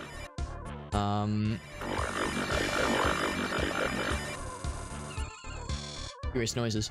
I was hoping the elevator would just kind of go. And use paneling. Can at least open the door?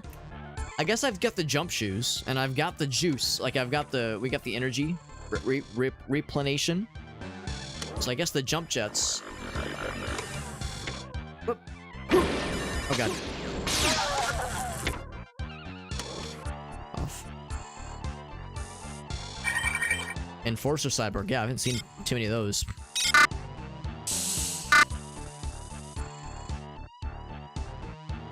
That explains the weird noise we were hearing. Oh, jeez. Can lure him. Ouch. Shit. Okay, got him.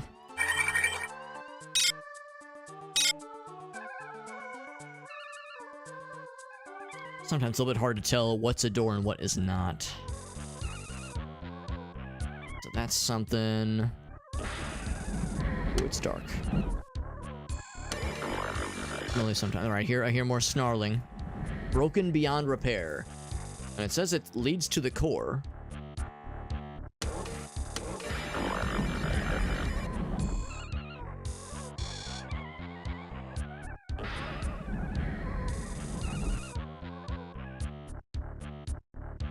Okay. Whoops. Whoops. So it only opens with this switch. Okay. And will this be where I just came from? I'm gonna sneak up on this guy. Got his ass, very good.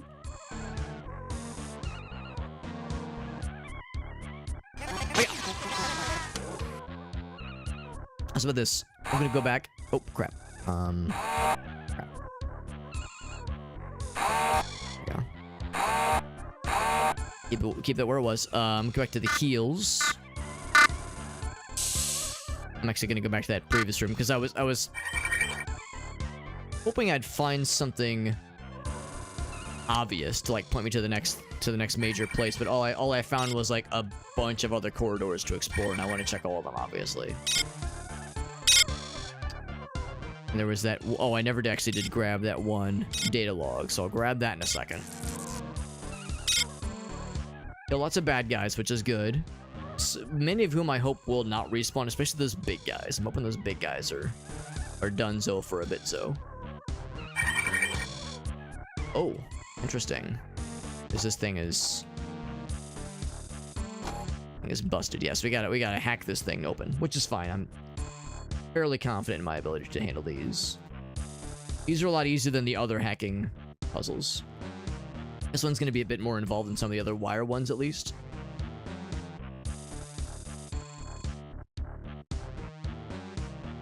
But usually it's like click around until you find a sequence that definitely like improves connection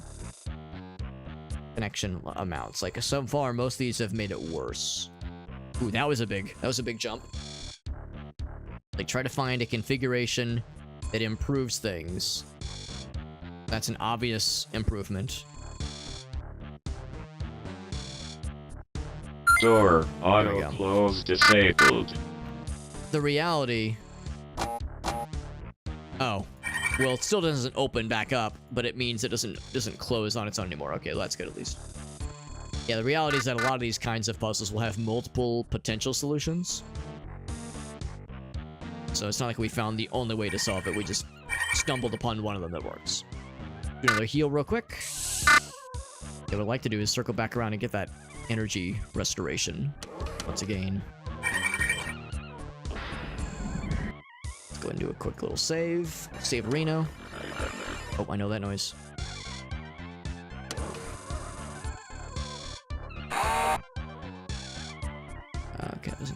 Actually, radius. Bloop.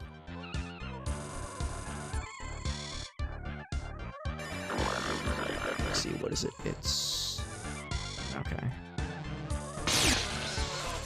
And that guy is one thing. I thought the fucking pig snarling noise was gonna be like the fella making that noise is gonna be right here. Trying to utilize leaning around corners whenever I think to do so. The Cyborg Warrior was least of my concerns.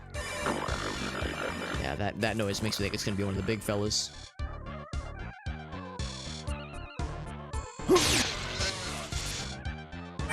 Another assassin fella. Nothing all that concerning, TBH. Oh! Oh, there's the one I was hearing.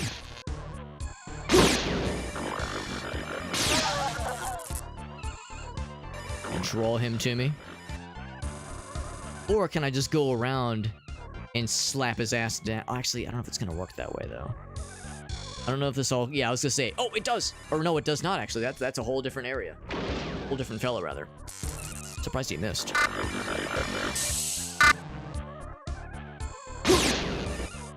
Oh, wow, he still got my ass. Damn. Yeah. It makes sense, then, that these guys are pretty hardcore, then. Maybe it is all connected, then. It was kind of unclear to me if these were all actually connected. But maybe they were on separate tracks. Yeah, they are absolutely connected. I see it now.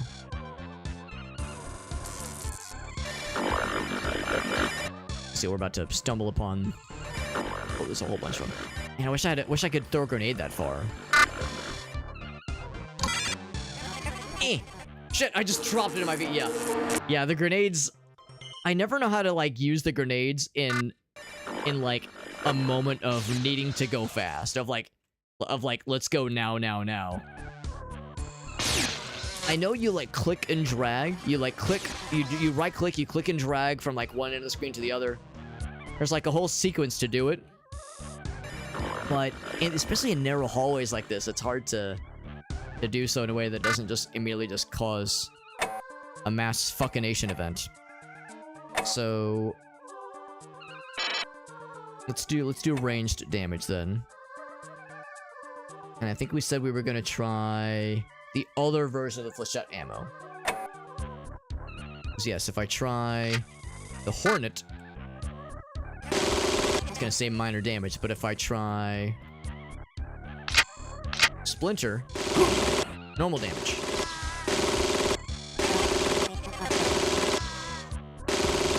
That one said minor.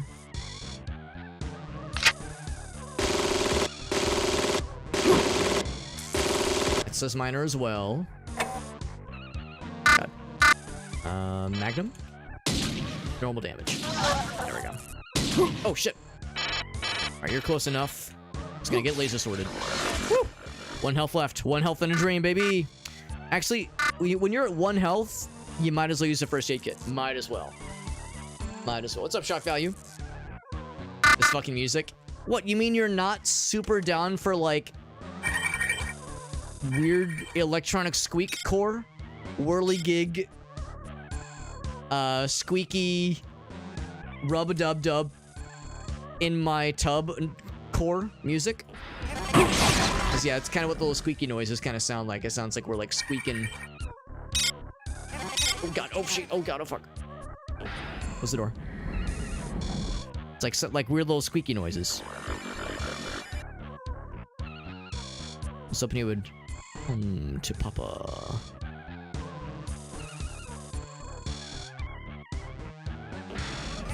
Gonna run at him. Hi! Just a second. I know I can kill him in 1 hit.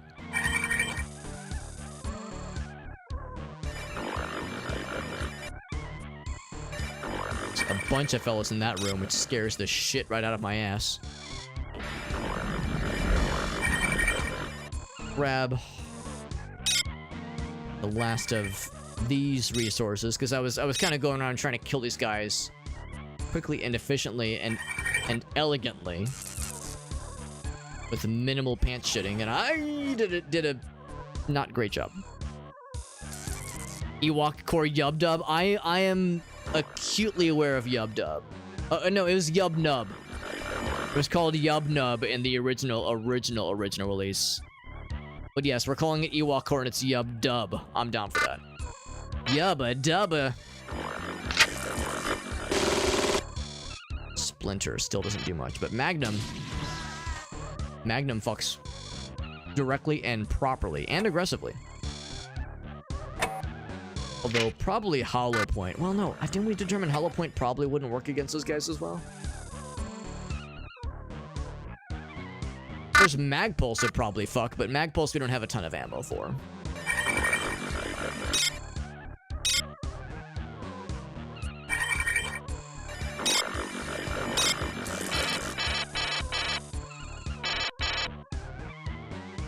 And again, I should be saving every so often, especially as we're killing these really tough to kill big baddies.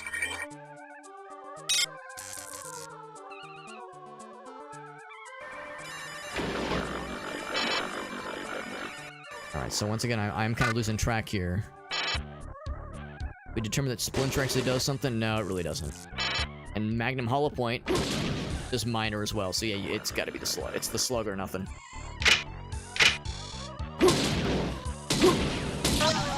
These guys are hardy. Kicked my ass pretty well, too, for that matter. We got there. That. Grab that as well. What's up, Farsight? Can we just hug it out instead?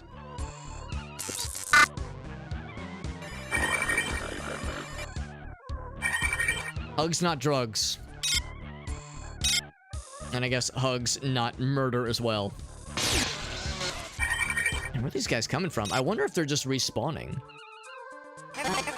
Maybe maybe they're just like aggressively respawning everywhere. Because I feel like I've already. Oh, maybe I have not been here. I have not been here before. Okay. This path is very confusing. Oh my god, look at all that fuckery going on in there. I definitely want to throw a grenade in there. Hiya! Fuck, it killed me. God damn it, yeah. These narrow hallways, man. Grenades are a nightmare. A nightmare and a half. Nightmare rotation. It's just a swarming, swirling, grumbling noise of bad guys at like every which direction, and all of it leads to nightmare zones.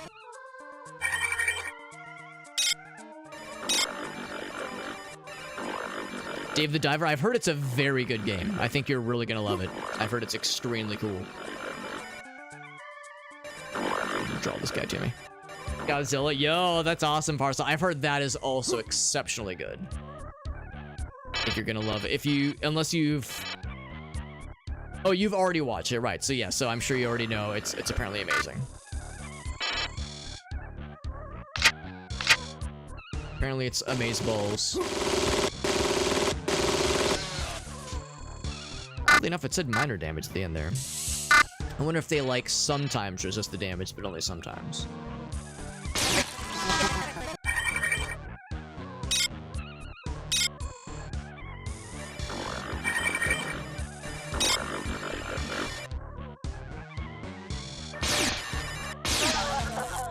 Fool is standing with his back to me, begging for trouble.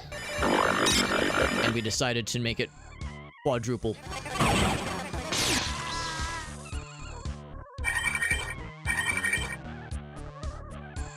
Go ahead and save. Lights on. Is this another thing I can bomb? Experimental station. Sounds like a happy place.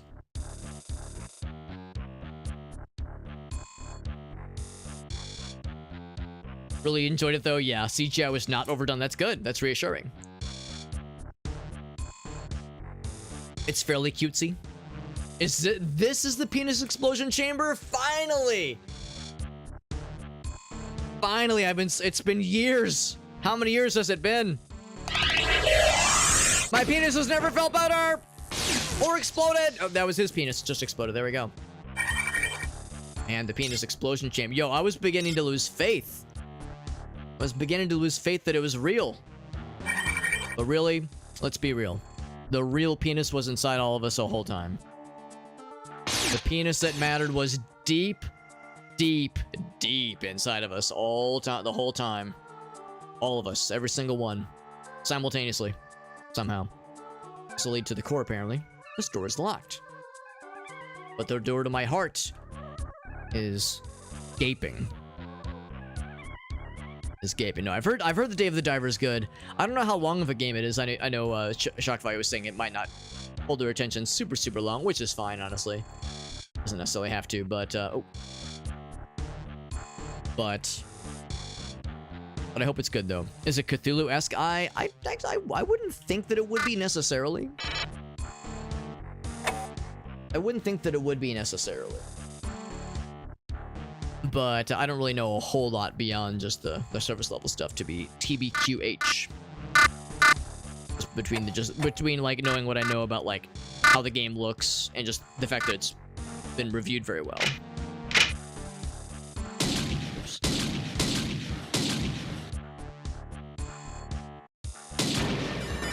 A minor damage. Sometimes it's minor, sometimes it's normal. Oh, I think it penetrated right there.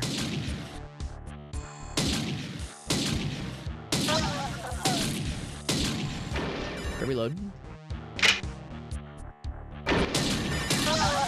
So there were 3 of them all in a row like that. Also, if it seemed like I was like kind of shaky on my feet, it's because when you're on a slanted surface, you kind of slide down on your own a little bit. So I was kind of like getting stuck on this little lip a little bit. It's a little bit silly. We got there though.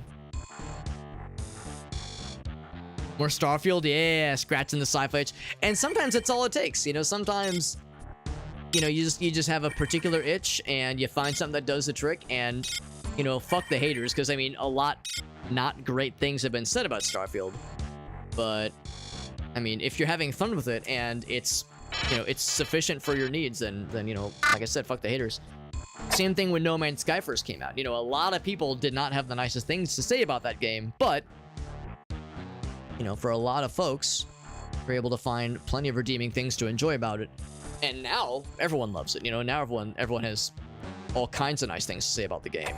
And of course, it's had quite the redemption arc, obviously. I'm gonna try the assault rifle. That sounds kind of neat. And I'm gonna say, I guess the magnesium rounds. All things I can only load 10 at a time. That's kind of odd. And the other one, the penetration station rounds, I only have 1 clip of that to spare. Okay, so I think we've seen this zone. Except those guys apparently keep respawning like the dicks that they are. Oh wait, no, I've not been in here. Apparently I've not been in there. It's weird because I've killed these guys, obviously. This place is so labyrinthine. I haven't been out this way though. Oh, there's so many dudes. Are there so many dudes? Why are they all back in town? Severe damage.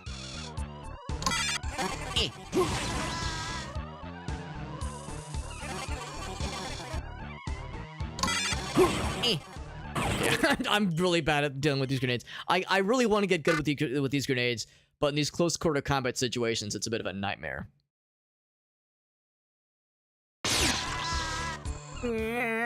Is my impression of that guy getting his ass kicked.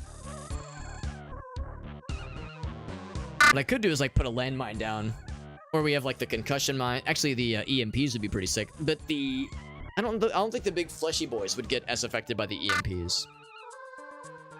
Just explosions in general would be nice.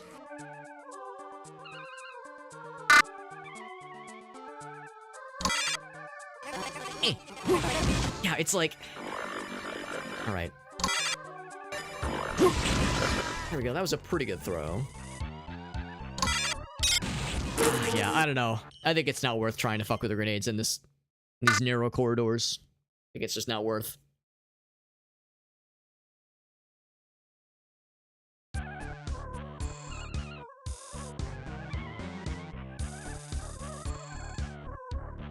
If there was a Star Trek game in the same vein, that'd be interesting too. Or I almost wonder if there would ever be modders that would ever be interested in putting like a Star Trek sheen over something like the base game of Starfield. Like if there would ever be a consideration to do like a Star Trek mod for Starfield, because I wonder if the same thing Farsight, if other people would be down for such things. Similar to No Man's Sky, but finding, oh, interesting. Inventorying about, yeah, because No Man's Sky, you know, again, a lot of people have said very nice things about the game, rightfully so, because I think the game is extraordinary. But yeah, it's not what everyone's looking for, obviously. As far as like in a space game, that kind of thing. But as a very, very casual space enjoyer, I enjoy it. I like it a lot. But oh, big fella, big boy. It's kind of like the dudes from Doom 2. He hits real good. I don't know what that is. He a mutated cyborg, and he dropped, oh, railgun ammo, nice. A very rare find. Yeah, because for someone like me, No Man's Sky is like a really, really special itch-scratching experience when it comes to space exploration and that feeling of discovery. Like, I love it. But yeah, if your tastes are a little bit more refined, maybe not even refined, but a little bit more specific, yeah, No Man's Sky is not a catch-all, obviously. So make like the discovery of life fairly rare. I mean, I think that sounds pretty cool.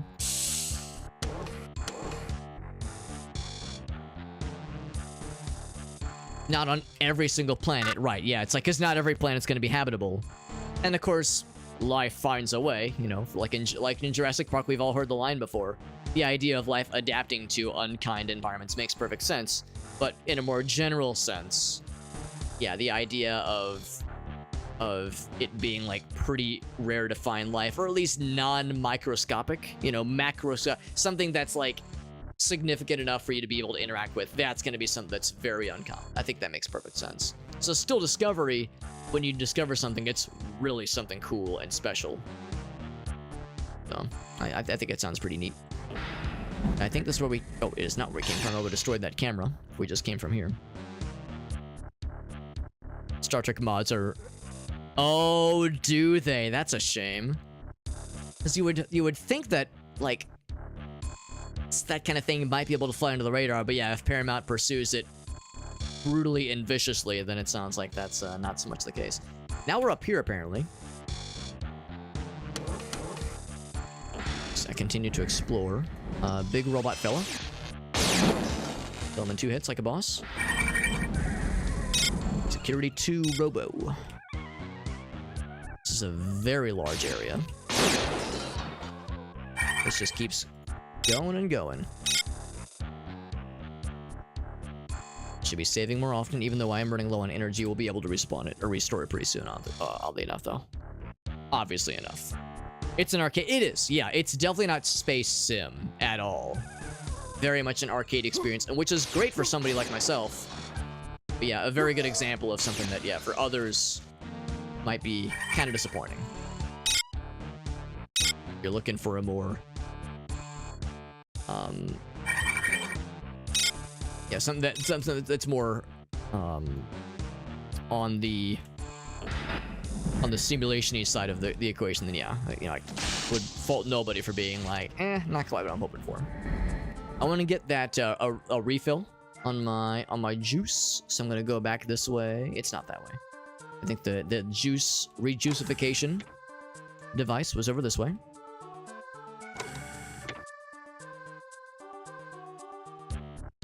See the thingy closed behind me, which is annoying.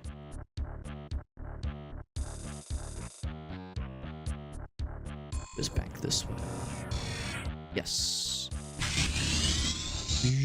I'm all set. The creation kit. Yeah, I would hope that maybe not explicitly Star Trek, because yeah, maybe that's too tall of an ask, but in a general sense, something that is able to maybe not like have it in Star Trek in name at least, but Star Trek in like general styling. So when we drop down here. Okay, so I can't just fly back up. That's kind of a shame. So it's a one-way pass. Bummer. Oop. Although we can just drop back down just as easily. Yeah, so there's really no loss then. Which is nice. And that's a shame too. It uses a lot of juice to jump back on that little jump pad station thing. So that's kind of a bummer. But that's okay. Better than nothing. There's still so much to explore in this area.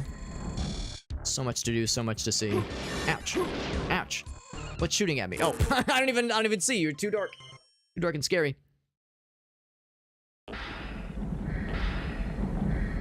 Still RSS Star Trek. Well, that's cool. How they managed to get away with it. Flying under the radar so far, I suppose. Peanut Butter Captain Crunch, Shock Value, that was my favorite as a kid. That was my favorite. I loved Peanut Butter Crunch. Captain Crunch was fine. Berry Crunch was fine. I was a Peanut Butter Crunch kid through and through. All the gosh darn way. All the live long day. Love that shit. I would just snack on it dry. I would be like, yo, fuck having to, like, deal with milk and shit like that. This was before I was lactose intolerant. I just kind of preferred my milk, my cereal dry in general. My milk dry. My cereal dry in general. Yeah, Peanut Butter Crunch was a powerful breakfast option, but also just a snack. Just a snack option. I'm the last one left here. Shodan's got control over everything except me. I plugged the reactors, but I don't have the system's authorization code. Maybe I could get into an escape pod. Then again, no code. I've got to make it to the bridge, or I'm dead. Well, that was a very helpful helpful log. I mean, what was said out loud was had very little in common with what we read, at least, or only was a subset of what we read. So we need systems authorization code.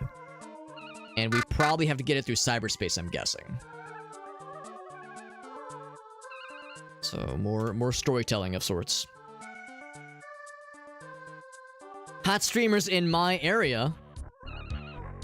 I mean, yeah, maybe not hot singles, but hot somethings or another. It's something. Oh god, there's so much. This is why we save frequently. Wish I had a fucking rocket launcher. I'm saving the really big guns for the really scary things. This is just a hallway full of bad guys. As opposed to it being like a hallway with like something truly fucking terrifying. So I'm gonna try the assault rifle just because I don't think I've tried it yet. Normal damage. Good. Get normal damage, you fool. Yo, this thing kind of fucks, actually. Hold on, I gotta reload.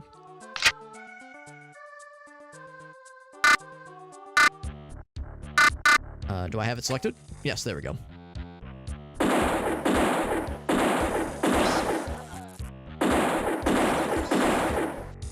I'm impressed this thing does pretty well, because all the other weapons, at least in case where I have a lot of ammo for it, the damage was pretty minimal.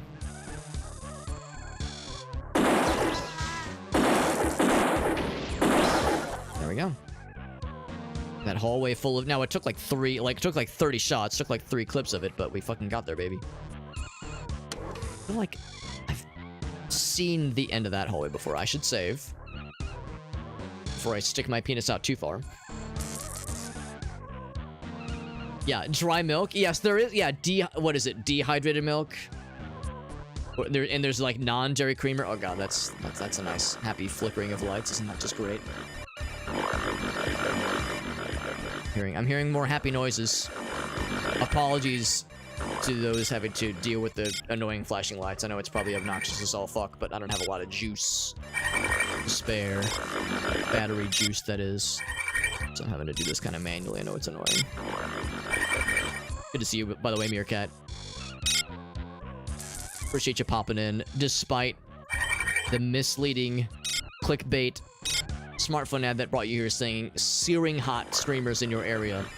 searing hot, piping hot streamers fresh out of the streamer oven.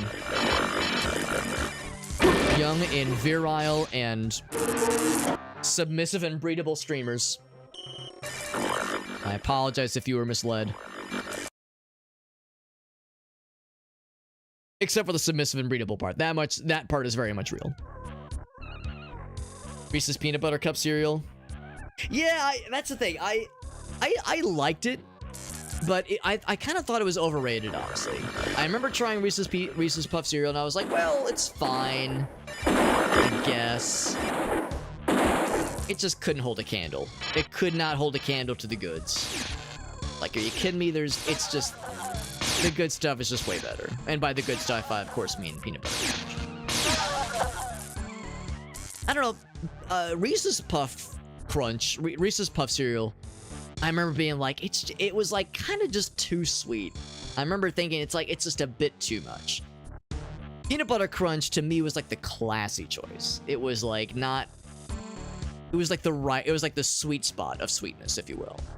There's that Goldilocks, this one's just right. I could eat a bowl full and not be on a sugar high. Reese's Puffs were like cool, but like I kind of was done, you know, after like half a bowl. It's like this is maybe just too much, honestly. AK-47s in space, you're goddamn right there are, or at least assault rifle with magnesium rounds as well as penetrator rounds. Arrow. So some kind of armor piercing round, I presume. Alright, so we've seen this area in all of its splendor. Seeing where these doors connect. Trying to like climb up. I'm too short, or I'm too tall rather. That's something that never happens in real life.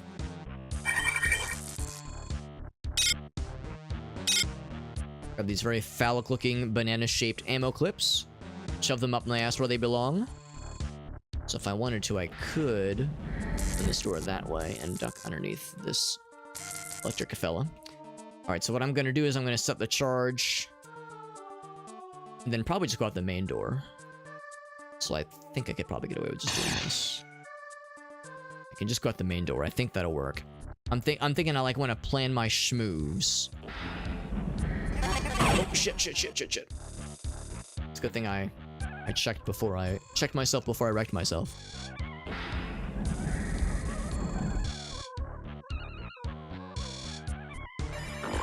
Is he facing this direction? He might be, but I might be able to just take some shooty pooty absoluties. There we go. Because we're gonna need to run this way very shortly once I set the charge.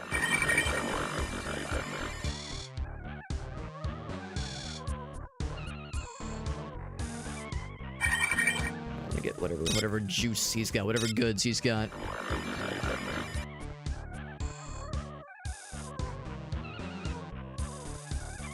Oh, this door is locked. Oh. No, it's not. Alright, so... it should be a straight shot then. Just set the charge and get the fuck out of Dodge.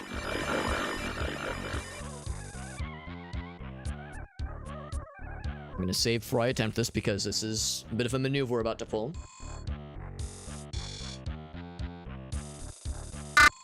And this is number 2. Number 2 out of 4. Plastic applied. Let's get the fuck out of here.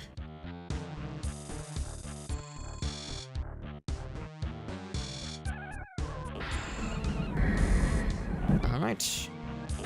Just the nick of time, I would say. Now, I'll go ahead and solve this real quick just so that I have the ability to go back in that way if I ever need to. But I have a feeling I'm probably not going to need it anytime soon. So it's open if I need to go back that way, but not something I'm going to be harping on necessarily. It still destroys your mouth. The Peanut Butter Crunch. Oh yeah, Peanut Butter Crunch, Captain Crunch. All those just shred the roof of your mouth. Like it's like a hot knife through butter, but it was worth it. I still loved it, despite the pain. Pain was just part of the experience.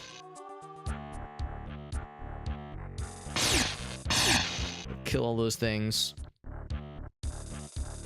I think we've already actually been this area, but I'll still explore it real quick.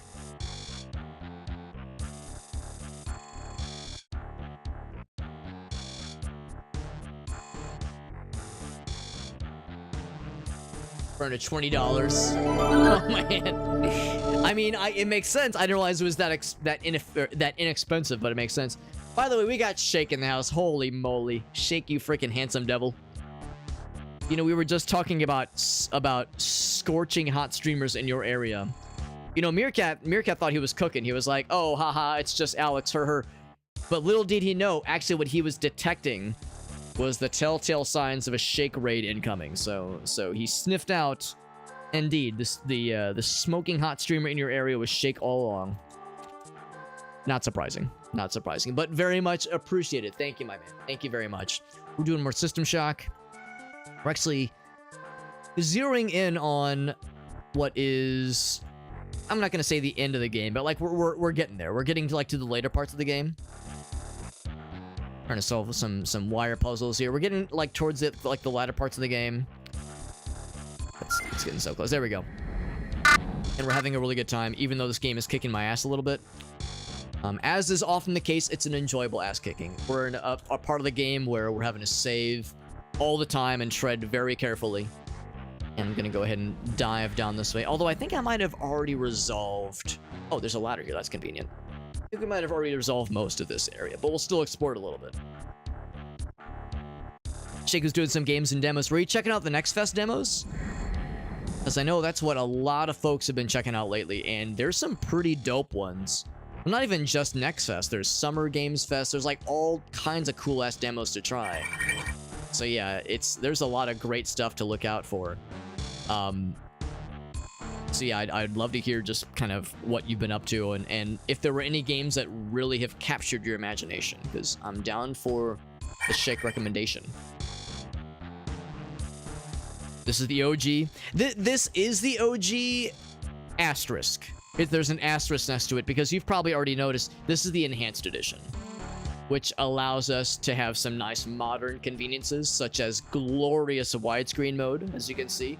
The original game came out in 1994, and I think that slightly predates widescreen resolution, slightly. 1994, which means it came out just 1 year after Doom 1. So this game, despite being as like remarkably ahead of its time and feature-filled and sophisticated, you know, relatively at least, you know, considering when it came out. Again, it only came out 1 year after Doom, which is pretty wild. So yeah, cool freaking game. Oh Jesus, it's a landmine. It's a landmine. Goddamn, I wasn't expecting that. This is why we save. It's why we save frequently, so we don't get fucking jump scared by a random ass landmine. Can I just jump over it? It even says live landmine. Can I just jump? Let's try to just jump. Whoop, whoop. All right, there we go. Oh, I'd like triple jump there. Break some cameras real quick. Lower that Shodan security level so we can unlock some more doors, if at all possible. Oh, the Metal Slug Tactics game. I'm keeping my eye out for that one. Metal Slug Tactics, Dungeons and Degenerate Gamblers, Dungeon Clawer, What the Car Blueprint. I've only heard of the Tactics game, the Metal Slug Tactics games. Megacopter, Red Snow, Just Crow. Man, awesome. I love all the words you just said, and I only, like I said, only recognize one of those games. But I like everything that I'm hearing. So if those are all super good, then we are, as expected, flush with amazing games to play. Because like this past year, there's been too much good shit to play. And sounds like that wonderful problem, continues to be an enjoyable issue. I'm gonna use these plastic explosives, plastique, to blow this thing and go home and not step on a landmine like a dumbass. I'm gonna run this way. And if I do my job right, it'll explode, and I'll be in the safety zone. That's why the screen's shaking. We're on a mission to explode a bunch of satellite areas. For those who remember this game, for those who remember System Shock 1, we're on the antenna mission. We're trying to blow up a bunch of antenna pieces. That was number 3 out of 4. We have just 1 left to go. And if I had to guess, it's probably going to be somewhere in this little quadrant down here. But we have some cameras to destroy still, some other things to go back for, so we're going to be here for a minute. Tactical Breach Wizards. By the way, Shake, if you have any clips you want to share, you probably know this all too well, but if you have any clips to share, I love seeing whatever you're up to, man. You're always doing some great stuff. Shake is a fellow variety streamer who does lots of great stuff, and he also is a fellow a fellow Aliens Dark Descent enjoyer. I know you played through that game not too long ago. One of my favorite games that I played through last year, and it overjoys me to no end to know that you enjoyed it as well. Extraordinary video game, and yeah, it takes one to recognize, you know, recognize similar tastes. I'm not gonna say good tastes, but similar tastes to my own, which makes me happy to see. Also, you can stop me if you've already heard me say this to you excitedly, but Grace and I my wife and I did watch Alien and Aliens for the first time about a month and a half ago, and they were both really fun. Neither of us had ever seen either of those movies before. They were both awesome, but Alien, singular, I adored. I like them both for different reasons, but Alien was like my shit. That I really enjoyed that a lot. I like them both, and I understand why Aliens is the more popular choice for most folks. But yeah, Alien was really something special, just like I knew it would be. The chest burster scene, I already knew what was coming. I wouldn't even call it a spoiler, just because the movie is fairly old. So, you know, I knew what was coming. I knew it was going to be a lot, but still, even when you know it's coming, ooh, doggy, what shot me? Someone just zapped my ass from fucking downtown. Whomst would dare? Fucking explosive guy, of course. Fucking course. That's why we save. Save early, save often. Grun was a good one, but what, you enjoyed it as well? Yeah. Now, see, the way it works is that whenever somebody raids me, they show me a clip. I don't show them a clip of mine. I'm not going to be like, oh, hey, thanks for watching. Here's a clip of the channel you're currently watching, because that's silly. Of course I'm going to show the clip. How could I not show it? It's very silly. I'm sorry, no, it's not silly. It's extremely serial. It's extremely serious. So many high-level people in the same mission together. You know what? I think what I might do is we'll bring Vagina, but I think I'll switch out. We're gonna bring Vagina, but I'm gonna switch out farts for pee pee poo poo. So I realized the screen might be kind of small for some folks. Oh, this was before we renamed McDonald. So we had Francine Arts, we had Bob Ubi, we had Vance Agina. I think over here was Percival Enos. My big dumb face was covering it, but Percival Enos was over here.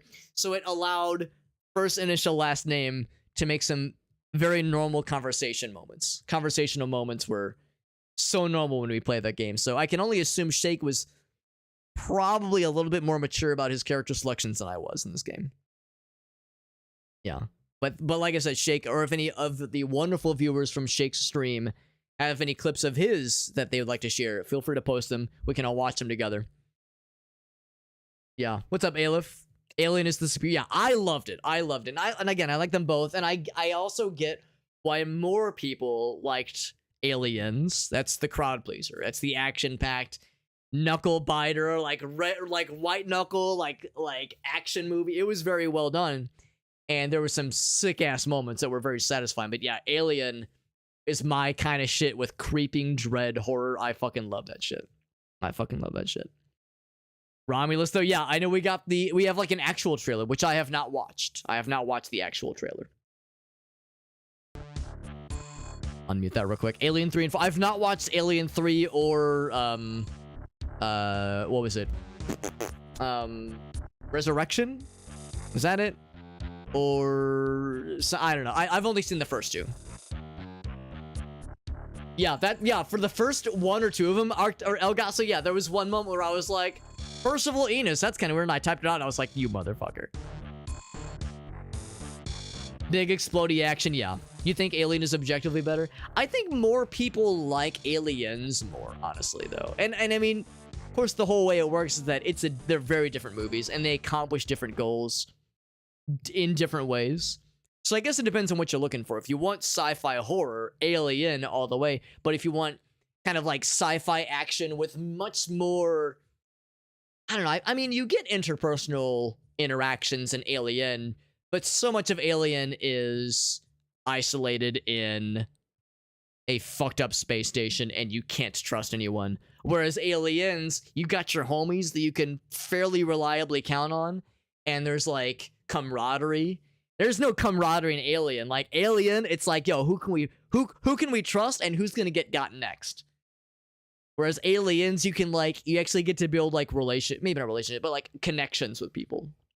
So just different kinds of things. Also, yes, Shake says, I got you, bro. Shake says, I got you, homie. Let's see what Shake's got for us. Noita. He's doing some parallel worlding. Using that ambrosia. Please don't have this end in heartbreak. Oh!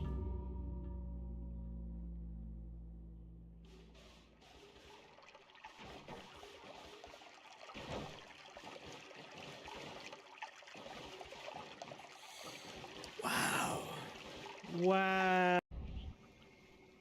Fucking bridge boss, man. The fucking pit boss. God damn it. The fucking pit boss. Ain't that some shit? Actually, the fact that you got to parallel worlds with this amount of health and this amount of gold and this number of what are they called? The fucking orbs. And this clearly good of a digging wand in 5 hours is pretty impressive, actually. Aliens is, yeah, real good action. Real good action, yeah, for sure. Aliens, they were betrayed. Oh, yeah. Oh, yeah, they got fucked over. But, I mean, isn't that Whale and Yutani's thing? They like to kind of fuck over everybody. Isn't that, like, the whole point of that corporation's existence? So, yeah, absolutely. The stunned silence. I mean, here's the thing. When you're playing Noita, especially if you're as experienced as Shake is in this game, and you've put as much time into this game, and you've been Noita'd enough times, Shake is a veteran, a jaded veteran of this game, and he was probably expecting this to happen. You never go into this game expecting things to go well. You go into this game expecting this kind of dumb shit to happen. He didn't jump. You saw my reaction. I was like, oh, fuck. Like, I felt for him. Like, it hurt me deeply. Shake has been harmed deeply and emotionally by this game enough times. Look how few fucks he gives. His eyes didn't even widen. His nostrils did not flare. His smile, his enthusiasm, gone. So... I only have like a couple of 100 hours of Noita under my belt. Shake is a seasoned professional, and he handled it like a professional. Complete stoicism. Complete now, I'm not even going to say stun silence. Complete, like, I expected that to fuck me over somehow. Silence. Yeah. Apart from being able to trust your homies. I think there were some homies you could trust, though. Like, you couldn't trust the company, but you could trust the Marines who, like, had your back, right? Like, because you're right. You're right, Meerkat. Like, there were some homies you definitely could not trust. But, like, we, the audience, we were led to believe that, and I think correctly so, that there were certain members of that party that were the real ones. So, like, I think in the first movie, the only person we knew who to trust, more or less at least, was Ripley, was Sigourney Weaver's character. Whereas, yeah, in Aliens... After some time goes by, you're like, all right, some of these are homies. Some of these are all right. Yeah. Yeah, the quest to kill the deer. I've not even seen the deer god in this game. For anybody wondering what the fuck just happened, so yeah, we can kind of, Shake, I think, explained it already.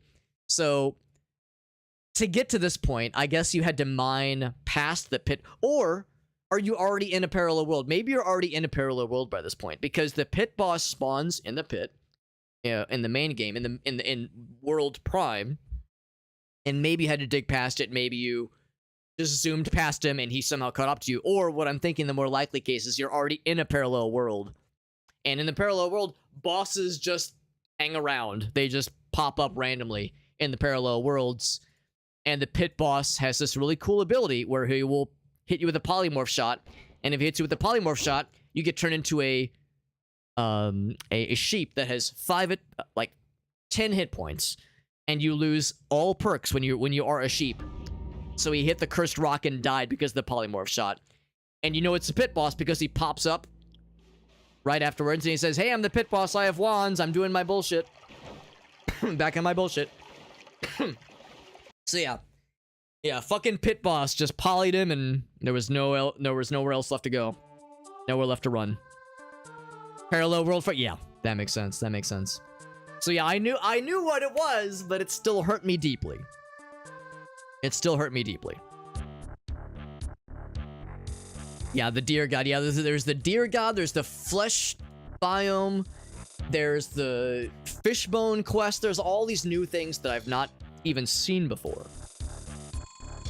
Yeah, Shake is awesome though. We're all big fans of Shake. He is a very, very multifaceted content creator. He plays lots of great games.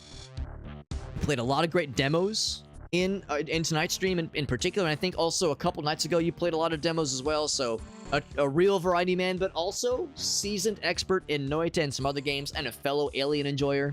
And he's got a cool beard. He's got a cool voice. What more do you need, man? Shake is a great dude. You really ought to watch him. For sure the deer will die. For sure it's happening. And then it didn't happen. And I was sad about it.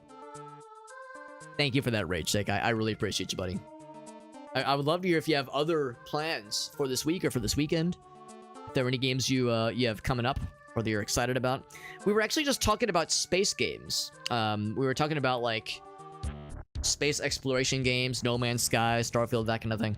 Because we have a couple folks in the chat who were saying like, oh yeah, like I've got like, you know, a wish list kind of like, oh, if I could will it into existence.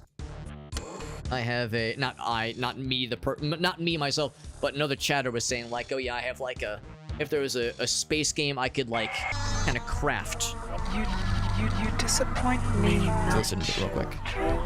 My fortress has been breached. Sweaty humans. Squirming through cracks.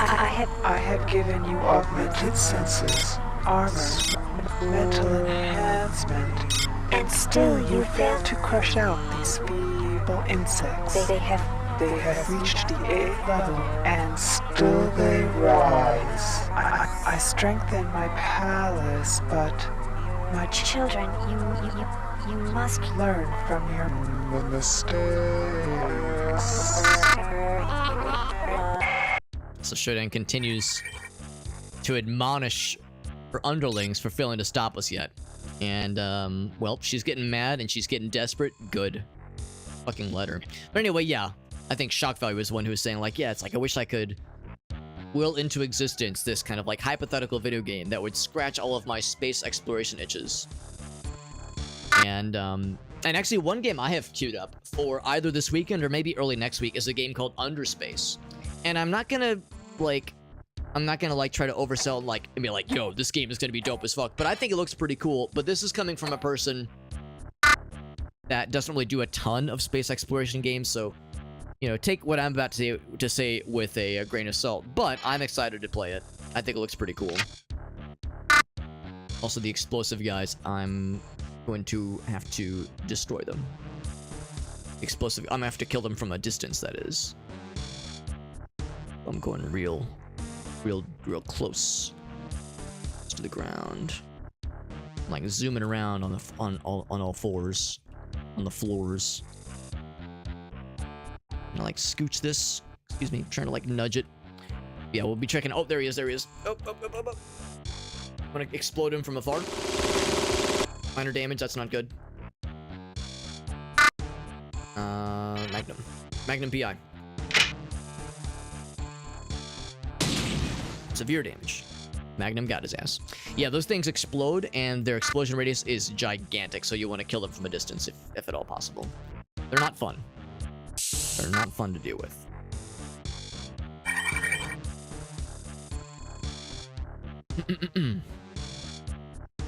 But yeah, so I'm excited for Underspace as a... Yeah, we already have that one, actually.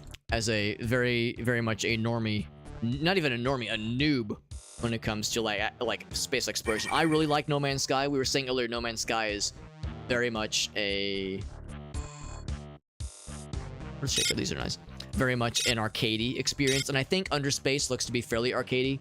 If anybody who ever remembered Freelancer, Underspace looks to be sort of a spiritual successor to Freelancer. I say that with a grain of salt. I think Freelancer flew under a lot of people's radar, but it had a cult following that a lot of people really enjoyed. So it's like, it's kind of tricky. If you compare it too closely to a beloved cult classic game, people are going to be disappointed by it. They're going to be like, this ain't it, chief. So it's like, I'm not going to say like, yo, this is the next Freelancer, but I've heard positive things when relating it to Freelancer.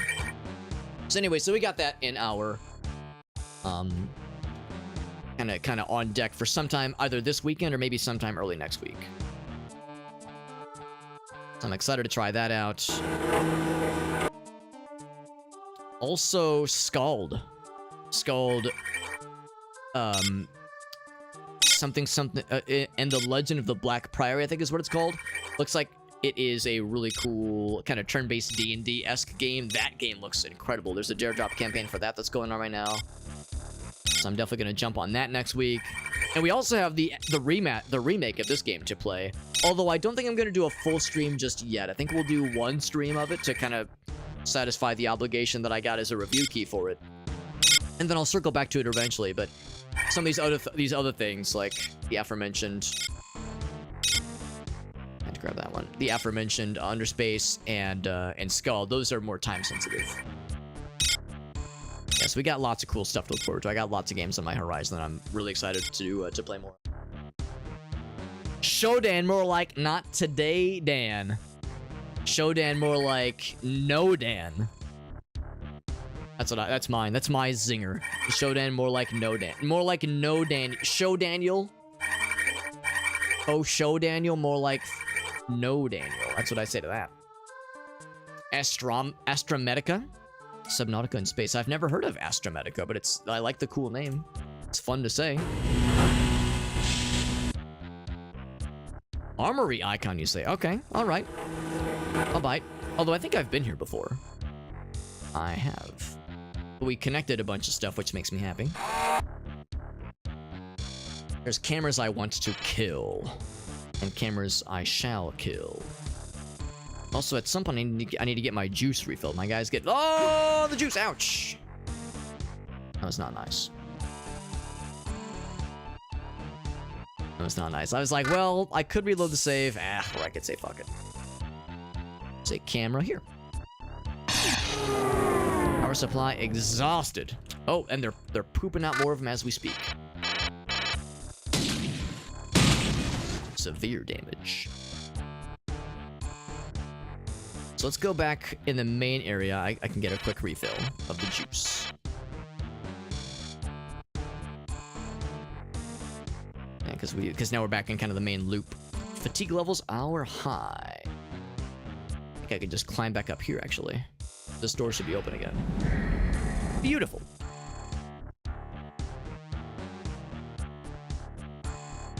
Do we have extra batteries? We do. We also have extra batteries, yeah. And that's the thing. If I can easily get back to that recharge station without losing like an advantageous position. In fact, I should save before I do anything. If I can get back to that recharge station fairly easily, then I'll just do that. But if not, then I'll resort to dipping into my reserves. Ooh, I fell down. That's okay. Oh, that's a new area. I think it was the other one. Yeah, I don't want to spend too much time with it if possible, but I'm pretty sure it was right down this way. Okay, not that one. Right through this door. Fatigue levels are high. Oh, Meerkat's got something for us, by the way. Oh, shnikes.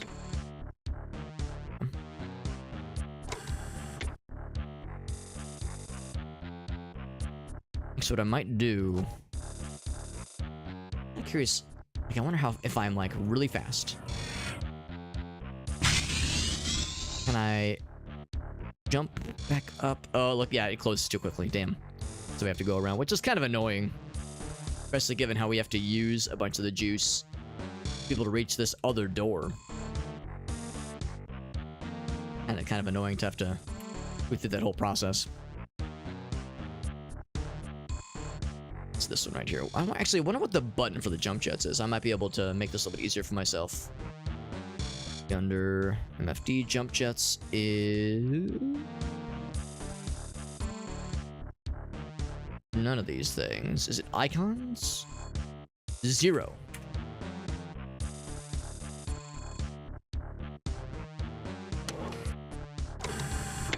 There we go. That makes things a little bit more snappy for us. This will bring us back to kind of the hub area. Oh, but there's a camera right there.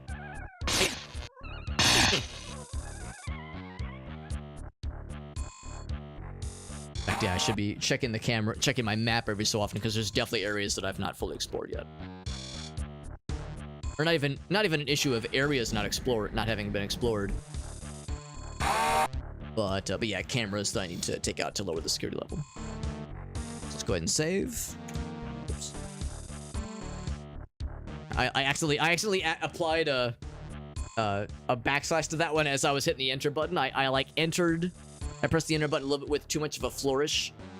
I fat fingered the I guess, what is that? I guess that's the forward slash. Anyway, let's do that.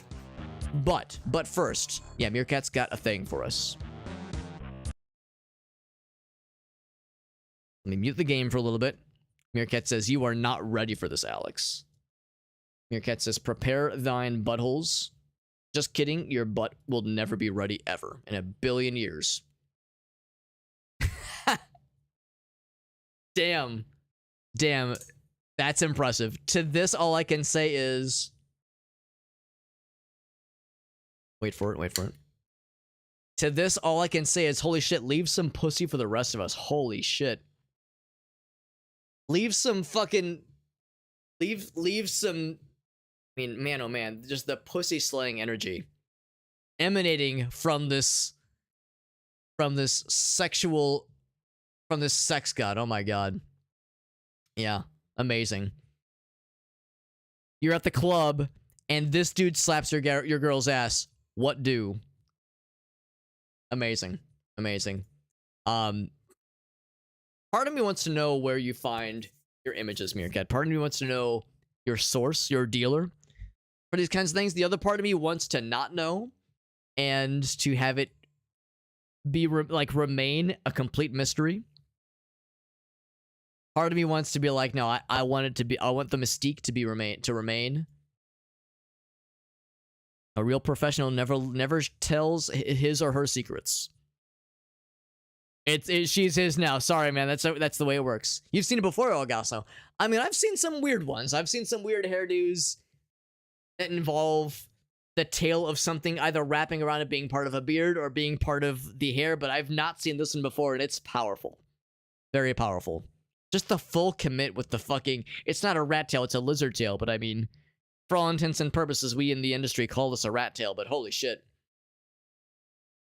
Maybe I should show it to Gracie and be like, alright, babe. For our next date night, I got the drip ready to roll, and she's gonna be like, Alex, please.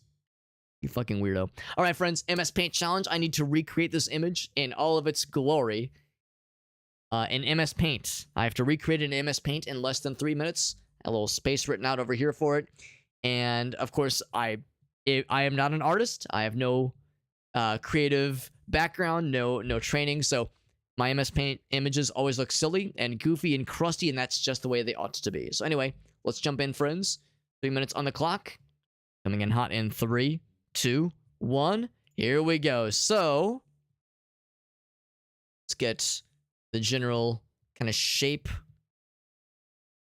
of the head, and then the shoulders are he's kind of slouched a little bit. But honestly, when you've got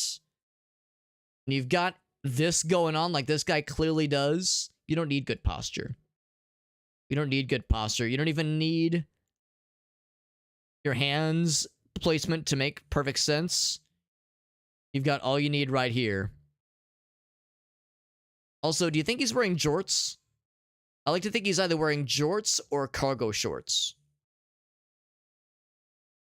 Actually, it should come up more like this.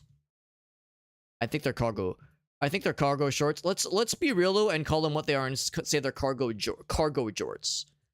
Let's go for that. I think that's the like the best of both worlds there. And no, this is not his penis. It's like some kind of four-wheeler thingy. But canonically speaking, it's his penis. That's the headcanon, if you will. Now, the red coloration will, you know, will make it more clear. But the silhouette that I've carved out so far is suspicious. All right, here's the money shot right here. So this part has to kind of come around, and it does one of these, a couple curly cues. I'm actually going to leave that as is for the time being.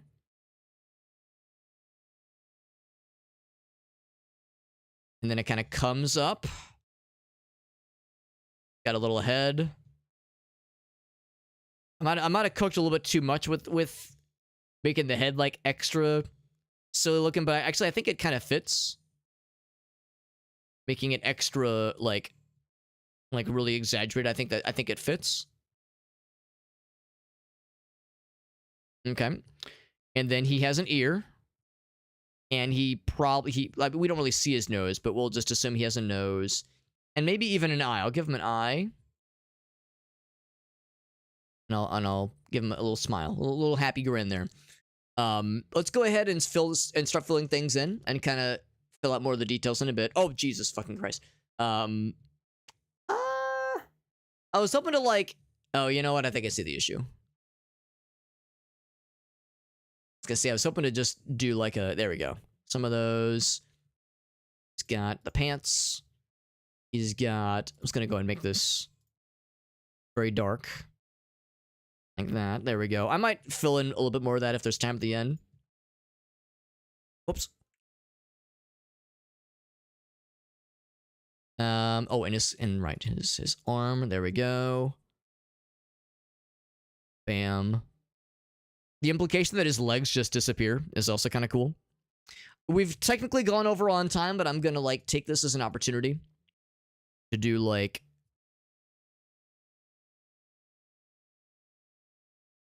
I kind of want to like really accentuate, kind of taper off the hair to really, really emphasize this like tail shape.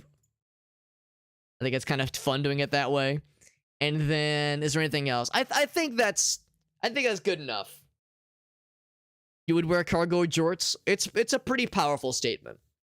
He's birthing a four-wheeler out of his urethra. I mean, how else are four-wheelers born? None of us have ever seen a four-wheeler get birthed out of like a womb. Clearly, the only other hole that makes sense is the urethra. So there we go. There we go, friends. I think we did all right. I mean, if I would have had a little bit more time, we could have like done the seat he's laying upon, or maybe even the shirt design. But I think we did good.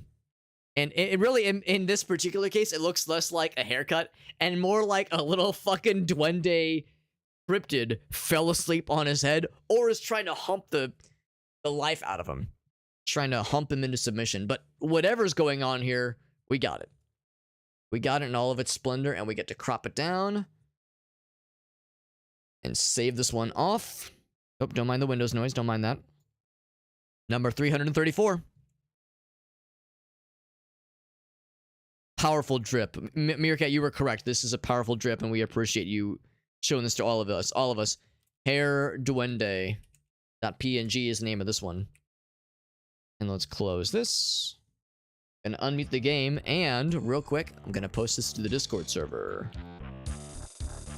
Name it Pussy Slayer. I think we actually already have a pussyslayer.png.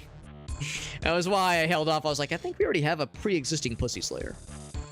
Too many pussies getting slain tonight, apparently. Posted, or not posted, redeemed by the one, the only Meerkat himself. Bam. Thank you again, Meerkat. That was delightful. Truly, truly amazing. For anybody who wants to gaze upon that image once again in all of its splendor, and go to our Discord server to see it. All of our MS Paint challenges we've ever completed, they're all in our Discord server. That was number 334, I believe. You heard me right. We've done well over 300 of these things throughout the past like 4 years. We started doing it in June of 2020, so it's been about 4 years. Holy shit. And yeah, they're all in the Discord server. Every single one. Some of them don't look half bad. Some of them look fucking terrifying. And they're all there. And as an added benefit of joining the Discord server, you can participate in our giveaways. We're going to be doing giveaways for 4 Steam keys for Void Crew, the game we played over the weekend with Aaron and Mallory. Not Alan and Mallory. Aaron and Mallory, as well as Unstable and Jet Dive. We played a bunch of Void Crew over the weekend. So if you want a chance getting a copy of that game yourself, we're going to be giving away 4 keys for Void Crew tomorrow evening, as well as 1 Steam key for Questmaster, the really cool Zelda maker we played last weekend. So we're going to be giving away 5 Steam keys for those across those 2 games tomorrow evening. And to join in on those giveaways, all you got to do is join the Discord server and then post a message into the giveaway channels that we have along the top left under the like main kind of channel selection. Questmaster and Void Crew, those are the giveaway channels. Post a message, that's all you got to do. And have your Twitch channel, Twitch profile integrated with Discord. That way I know who you are. Because every once in a while we'll get someone who will like enter the giveaway, but they'll have their DMs disabled on Discord, and then it's like, well shit, how do I reach out to them? So it can make it tricky sometimes. So if you have the Twitch profile integrated, it's a little bit easier to find out which person each person is. Which chatter each person is, rather. So anyway, thank you again to Meerkat. And nice opportunity for me to plug the Discord server, because like I said, it's for one thing, it's the best way to keep in touch with myself and others outside of streams, others in the community that is outside of streams, but most importantly, it's the way you can participate in our giveaways, which we do usually once every other week or so. A cowl around the neck. Interesting. I thought you meant like it was shaped for, you know, for a boob silhouette. Like, I thought that's what you meant, like there was like a spot where boobs would normally go. Never leave the house wearing this. I'm with Farsight. You gotta like go to the grocery store or something. You need to find an opportunity then. That's all there is to it, man. Like, I will find a reason, and I will regret nothing. Jump back into the games, my friends. Thank you again to Meerkat for a very fun redemption. Now we're back into a very not fun Blinking Lights land. Let's see if any bad guys will have respawned since the last time we were here. Let's see, I know I didn't explore everything that there was to offer in this fun, happy-go-lucky land. Oh, this is where this wraps around to. Well, don't I feel silly? Okay. So it wraps around to this other side. That's good to know, actually. I didn't realize it actually was quite that nifty. I'm trying to keep an eye on the map, as always, to make sure I don't miss out on any cool cameras. Kill. I'm trying to, like, give full coverage of the map, if possible. I'm watching for those red dots. Those red dots are key. I think we've pretty much done this full north quadrant. I think this area is, like, pretty darned good, if I do say so myself. Yeah, the first, like, north half of the map is pretty well covered. So let's then go down into this other section. I've already done that area, I do believe. Because, yeah, the reality is we're going to find some nodes to explode, I'm pretty sure. Some nodes to explode. That's fun to say. Forgot something, then you come out wearing it. There you go. There you go. You're locked in there, baby. You're locked in. What's she gonna do? Go back inside? No, you're committed by this point, man. For better or for worse, you are committed. I would say for the better. Of course, I would say that. Another wire crossing puzzle. These are so much less annoying to solve. These are so much less annoying than the cross grid puzzles. Those things are butts. And not even the enjoyable kinds of butts, but the unenjoyable kinds of butts. Now, granted, this is not an easy one, clearly.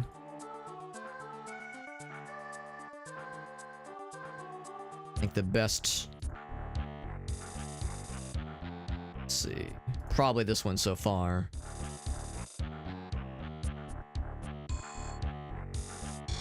It's pretty okay. This is probably the best one still for that one. Okay, leave that where that is. Getting there. We're cooking. We're like getting it closer to completion. Although, I can tell this one is actually maybe going to be the hardest of these like bar puzzles. These like loading bar, not even loading bar, but like trying to get the bar close to the line puzzles. Usually the red line is a little bit further in. But we're getting there. We're cooking. Like that's a pretty good configuration for the purple. So we just keep trying until we find something that makes the most sense.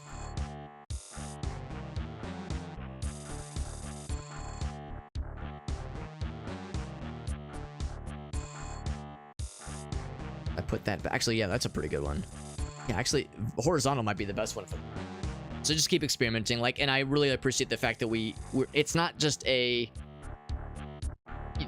I mean, obviously for this one, there probably is a singular solution, or at least a small number of solutions. But I like how it's not just broken and then it's fixed. You can see progress, like, as you're getting closer, as you're getting warmer. As Marco Polo is getting warmer. Like, that's pretty good.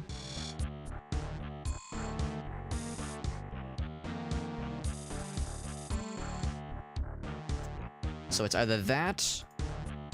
Actually, yeah, I think that one gets us a little bit closer.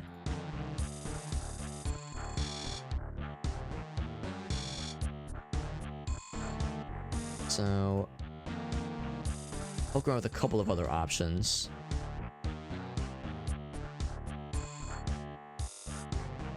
That one seems pretty nice too. Purple? What can we do with purple? We have to leave our comfort zone at some point with purple. Blue's the only one where I'm thinking, like... The fact that it's horizontal seems like it's lacking something.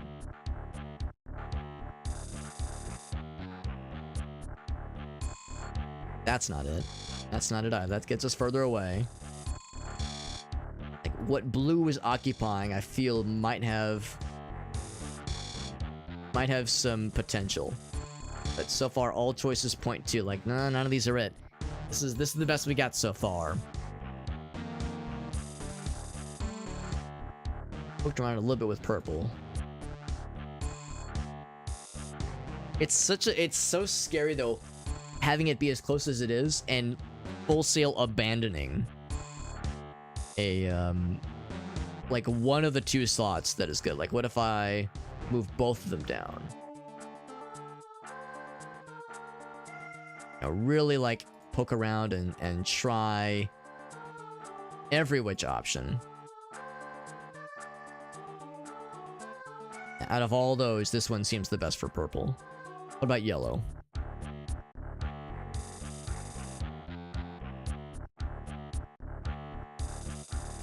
Whoops, I didn't mean to do that. Yeah, switch those back.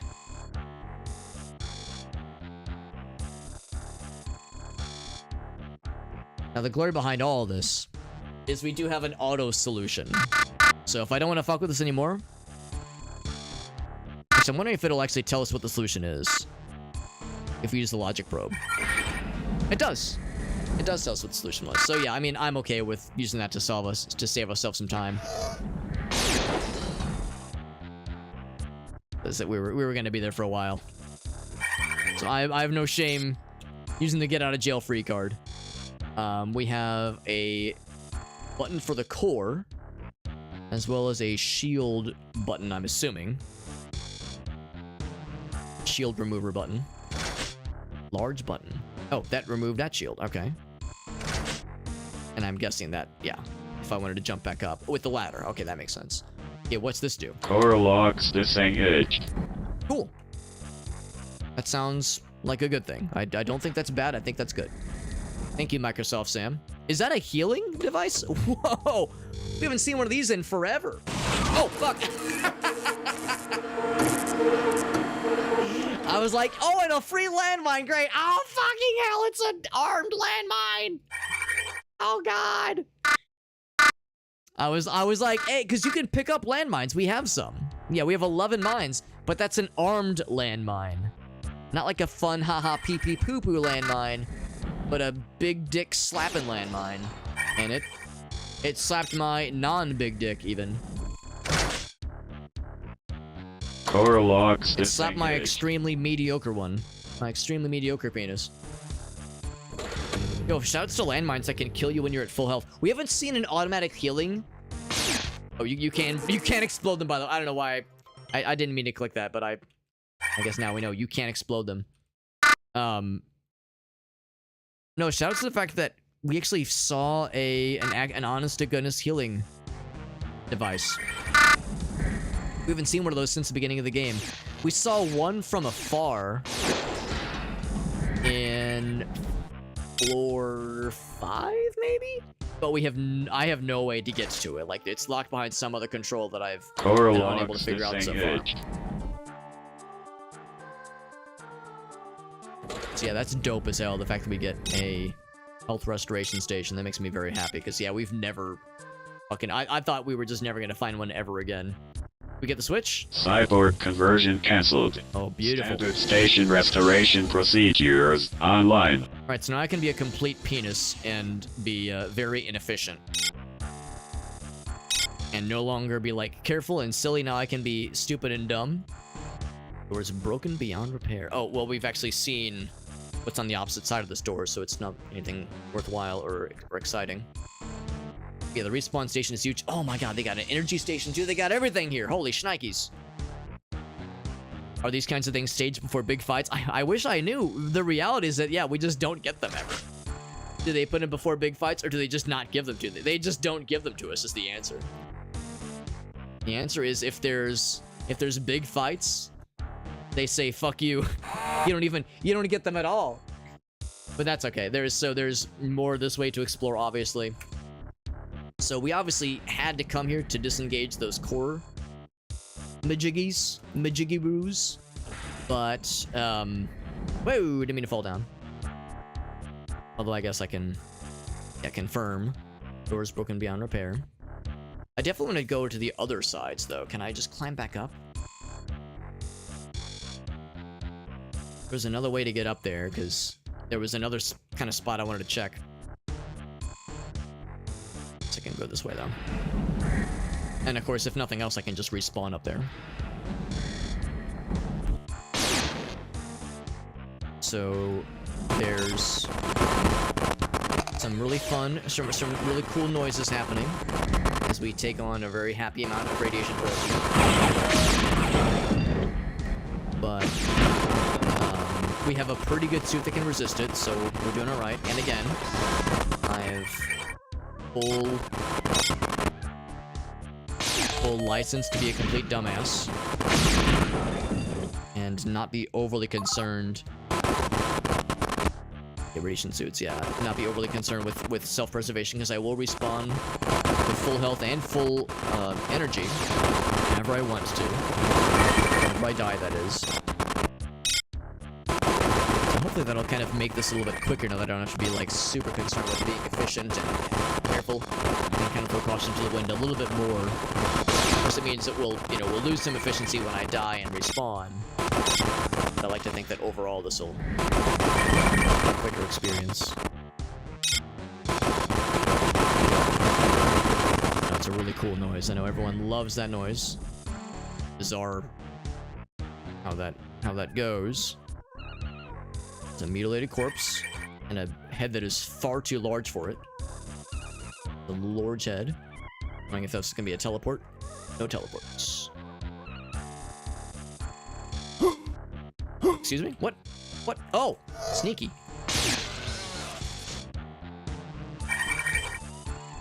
How I'm able to reach up and around to grab that ammo in like a 90-degree angle. How I'm able to reach that, your guess is as good as mine.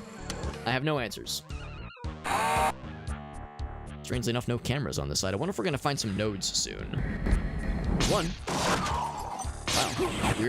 Weird, like, how prophetic that was.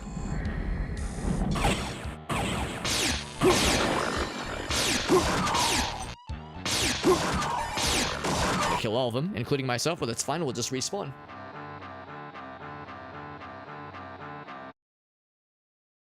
One of those. One of these. Full health. I can't believe we get full health. Again, that never happens. The game it has already been fairly generous to us in the grand scheme of things. The fact that it's being even more generous is wild. Kind of curious what the security level is at right now. We haven't seen anything that's been locked behind any security levels yet. I feel it is only a matter of time.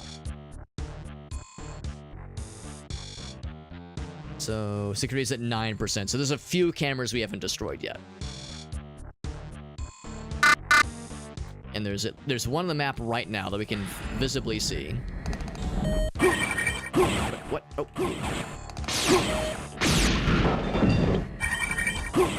What? There's more? Where? Oh, he's on the other side.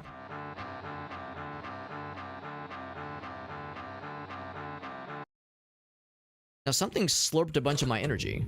I wonder if there's something that those guys... Oh, did I leave something on? No? Oh, I'm using 0 JPMs. I know what the J stands for. Jolly moments. Ew, am I falling down? Nope. Joules per minute. So I've already seen that. I'm trying to jump through these little moments here. So I think that answers my question. I think we have seen all that there is to see on this top level. This top level is old news. The store is broken. Beyond repair. But we've already seen the other side of it. So yes, there's nothing we need on this floor. So we can drop down confidently. Confident that we have what we've needed all along. And what we've needed all along, of course, was the friends we made along the way. Joules would make more sense. Yeah, that spelling of Joules would make a lot more sense. That could be actually what it actually means. I was thinking, like, what was the line from Back to the Future? 1.21 gigawatts. So that's more what I was thinking.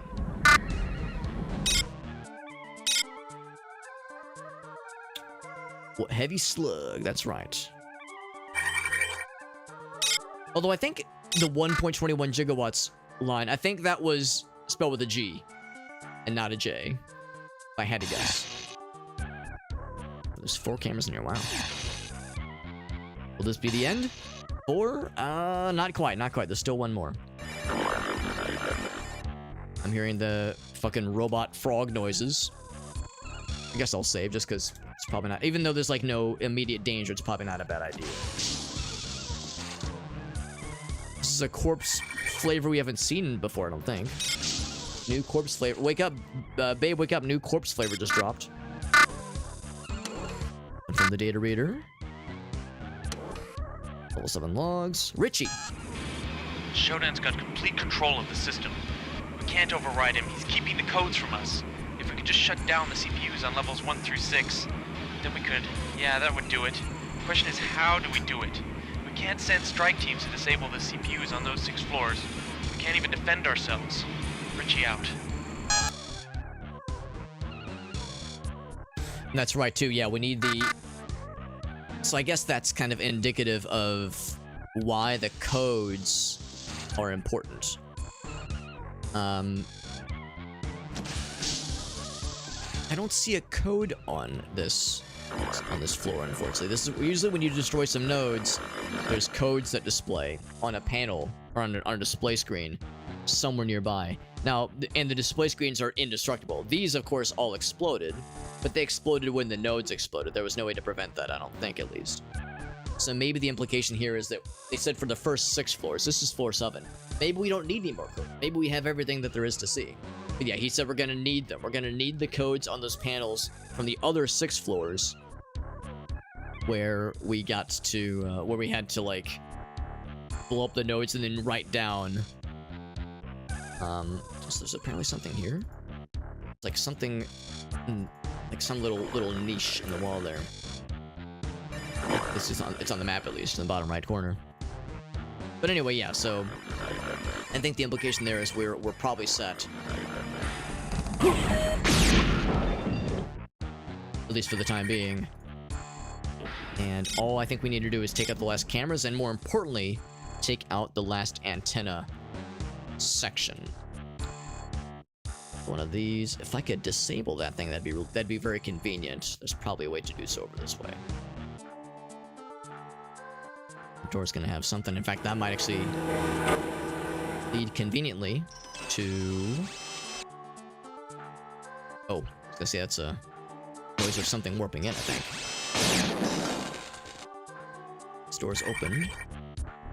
Reveal some fellers.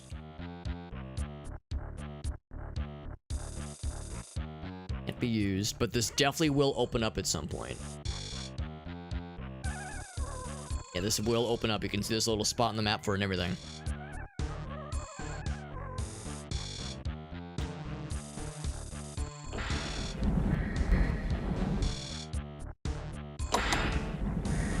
Now, I've been to this part of the map at least briefly. Yeah, I remember this area, and I also remember... it's apparently a camera. 3%. I think those guys are melee primarily. He actually had a little puzzle solving device, but apparently I have no room for it. That's fine. I think I have like 3 of them. We have a random battery pack. Oh, I actually didn't mean to use it, but it's fine. I mean, those are pretty dispensable. Standard ones. The fancy red packs, those are a little bit more exciting. But yeah, the standard ones are nothing overly rare or anything. So we didn't really go that way. We pretty much stayed on this level when I first entered this area. I think I turned back because I was like concerned I was getting kind of in over my head. It's in too deep. We got Shayna girl on my lap. Camera over there. Come on. 1%. 1 camera left.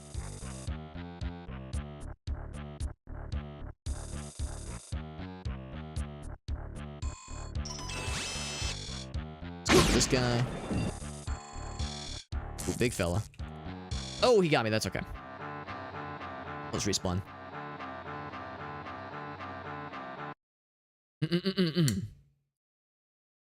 Get a full top off once again.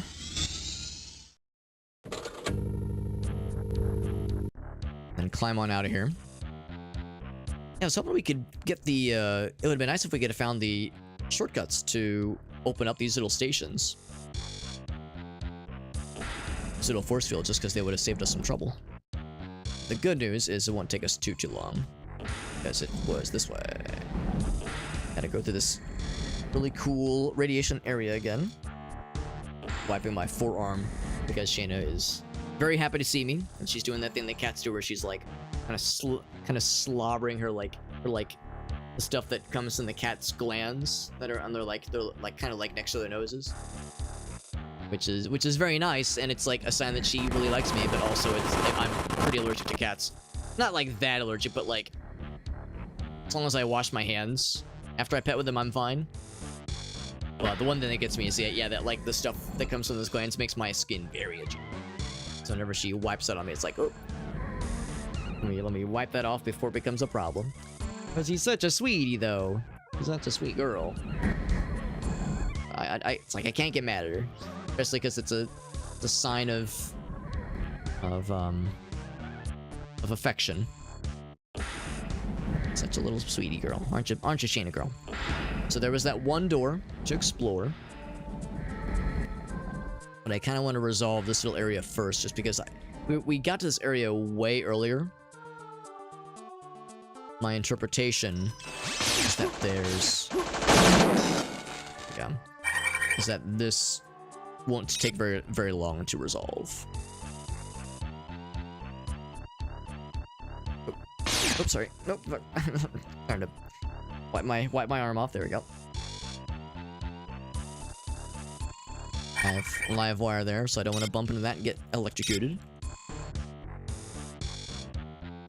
Right there, I was like, that's a weird formation for a robot to be. And like, no, that's a dead guy. It's a dead robot. Totally different.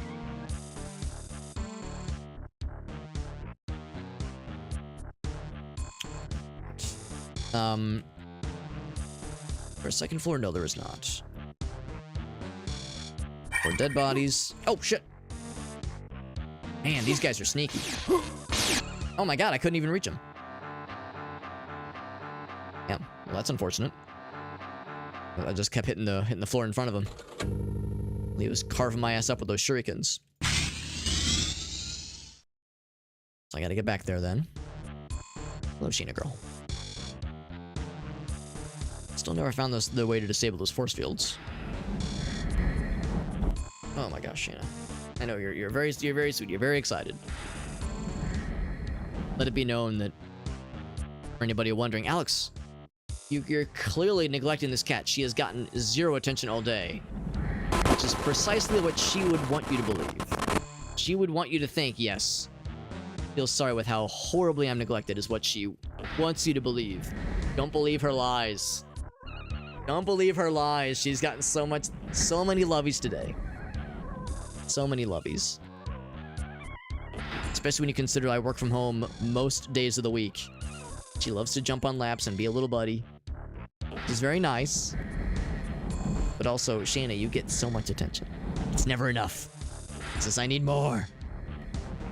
I'll never be satisfied. We always joke that her like cuddle battery is broken. Either it is disconnected or it's busted. It cannot keep a charge. She needs more lovies all the time.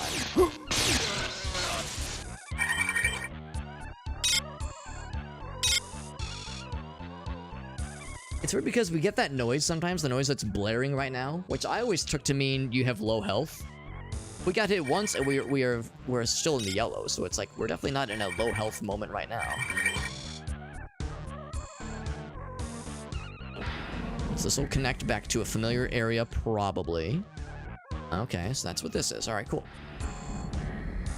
Gonna fucking flying slap that guy. That was just really satisfying. I didn't have to kill him, I just wanted to. As always, I'm always about that sexual thrill. Of course. Of course we are. Here's the elevator. So that's where we got when we first arrived. Alright, so now that we've seen all of that, we've kind of connected all these areas together. I'm gonna go back. It was this way.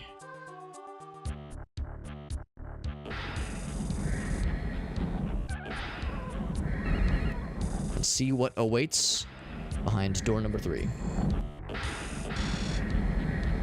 Big robot fella behind a Darth Maul red barrier door thingy.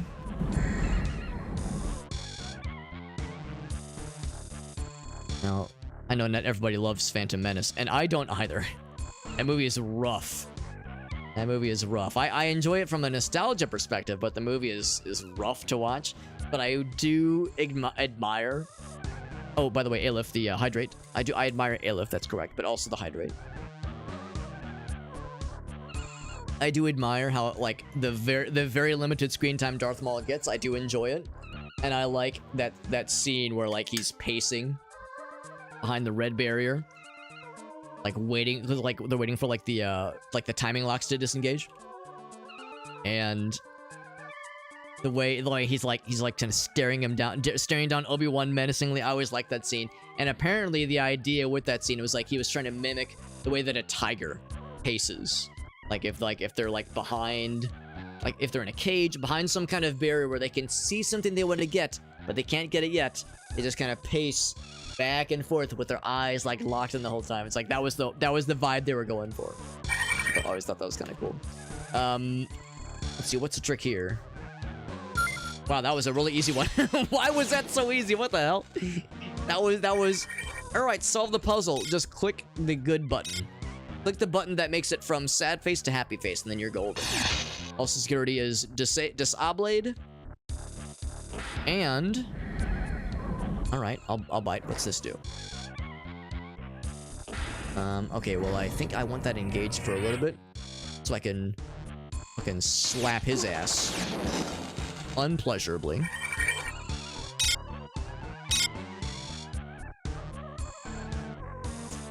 Oh, it's like a little ramp. It's kind of odd. Interesting configuration in this area. This is bizarre.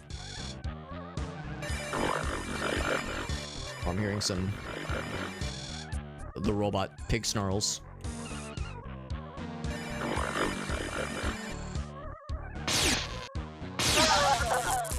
He's very sad about it. Good. I'll be taking that. Thank you very much. Check the button, the crates as well. This might just be storage. And that is another flechette. Yeah, that's the flechette gun. Wow. Doesn't look at all. I feel like I've seen enough of them. You'd think I would have known when to look, know when to expect rather. But yeah, it's like it looks so bizarre. Not at all the way I was expecting it to look. Well, appearances aren't everything when it comes to cool guns in this game, but still. But it was like more of a rifle than just a goofy looking pistol. It's a pretty sweet weapon though. Works pretty well. So, oh, I'm glad I double checked. There's it's an ammo type we don't really find all too often.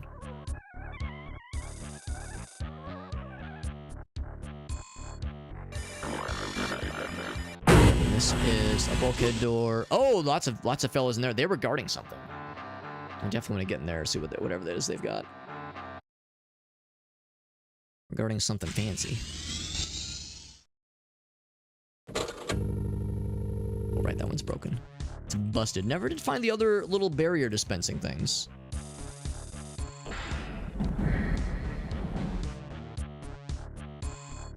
The good news is, let's see, it was definitely down this way. Yeah, I think that's where we're going. So let's just head due south. The only way. Yes, it is. Is that really the only way through there? No, it is not. Can I go? Damn, I guess like for my current intents and purposes, I guess it is though. I can't go this way. That one's busted. No, the other ones lead to the top half. So yeah. So yeah, this is the only way to get back to that section from that warp, from that spawn zone, which is a little bit unfortunate.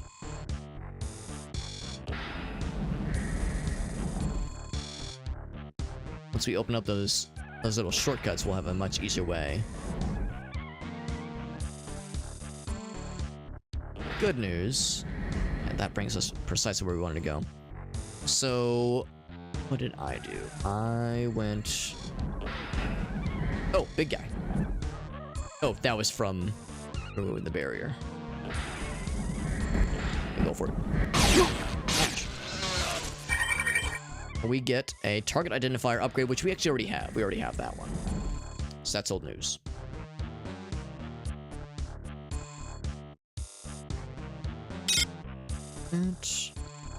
Now, I do believe, my intel could be slightly out of date, but I do believe that this is the last floor of the game where we get a respawner. I think for floors 8 and 9, I think we're going in butt-ass naked.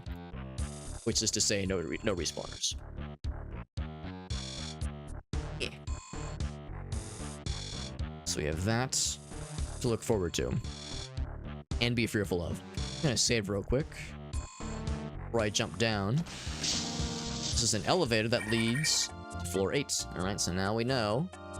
I think I'll make a note. Elevator 7 and 8. That's gonna be a big one. A real big one. I like how I put it on the ground. I mean, sure. I mean, it's... As long as it's on the map, that's what matters. I'll know what I meant.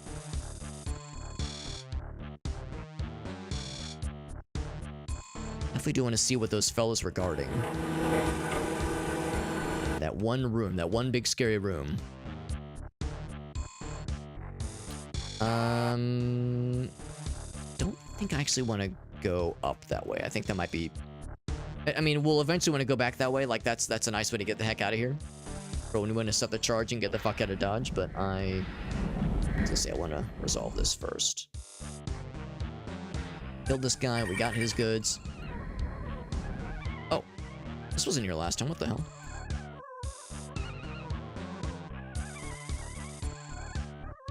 Huh.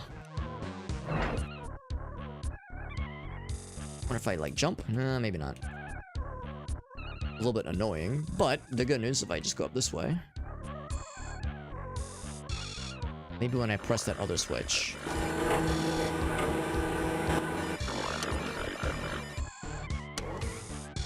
And here's some fellas. Is it the fellas? Actually, no. Take me back. Hold on. Can I climb back up? Eh. Come on. Yeah, I can't quite do it. Fuck. Darn it. That's annoying.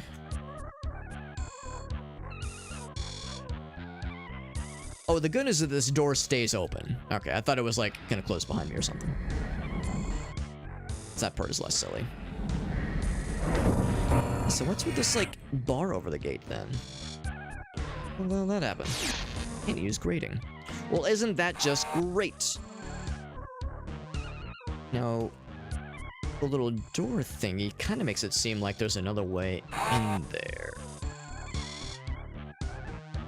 Other thing that I hit a little bit earlier. It was on the other side. Is there anything else in here? Yeah, so let's go back this way. Is there any other switches that I'd hit? I think it was just the one... It seemed to... Yeah, there's the elevator. On this side, can I just go around? Yes.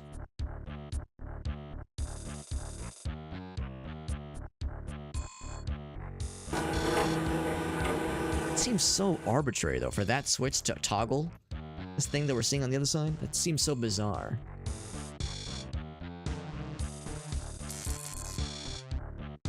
Trying to climb up. There we go. Like there's kind of like a implied climbability there to that wall. All right, let's see if that did it. Damn it. So I'm guessing maybe I just got lucky then. Maybe I just gotta hit it and just gotta run. My guy's fatigue level's right, so we have to breathe for a second. And like just hit it. And just go. Yeah. Maybe what I can do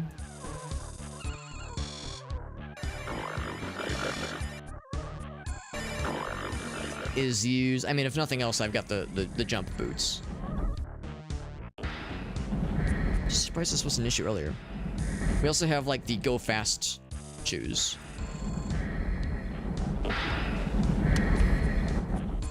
The weird skates.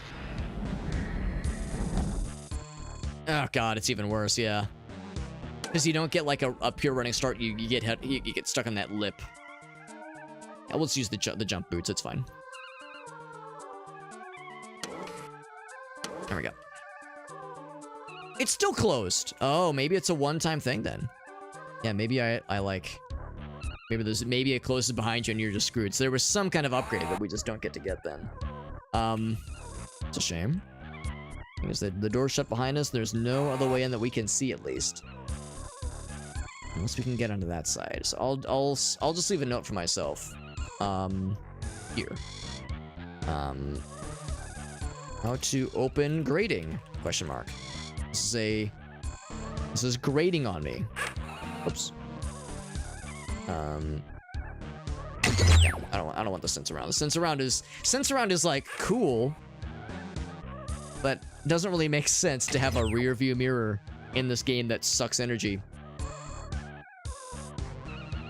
Doesn't really make sense to have that unless you're playing with the original mouse look controls, which are much less generous. Let's go ahead and blow this thing and go home. Last antenna piece to the puzzle. This plastique. Make yourself comfortable, hacker. Stay a while. Stay a while, she says. Stay a while and listen. Well, the good news, of course, we can just respawn, so that's fine. But that was a pretty cool trick. Stay a while and listen. Alright, so now that that resolves the antenna quest. So technically we've beaten 2 quests tonight, which is pretty sweet. Something else from Shodan.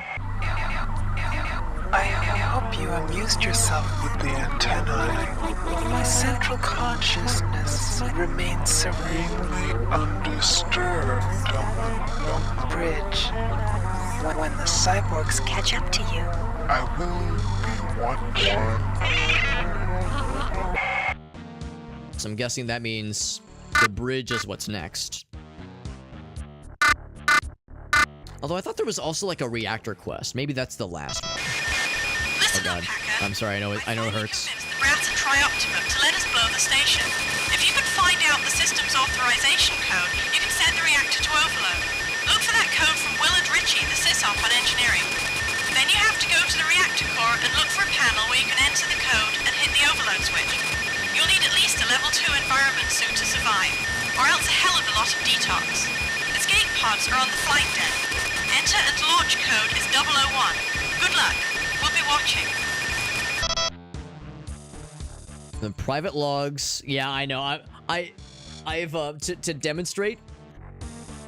We've gone to great lengths to try to lower the volume to make it less obnoxious, and it's still fucking stupid. But that's the thing. Only those particular notes from Rebecca have that stupid ass radio chatter dial-up modem noises from hell. Everyone else is perfectly fine. Yeah, that one is so obnoxious.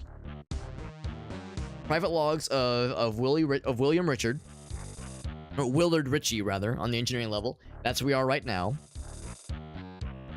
Escape pods in the flight deck. Launch code for the pods is 001. That's nice and secure. I'm gonna write that down. Because it's one of those games. You write these kinds of things down when the game gives them to you. So, where are my notes for this game?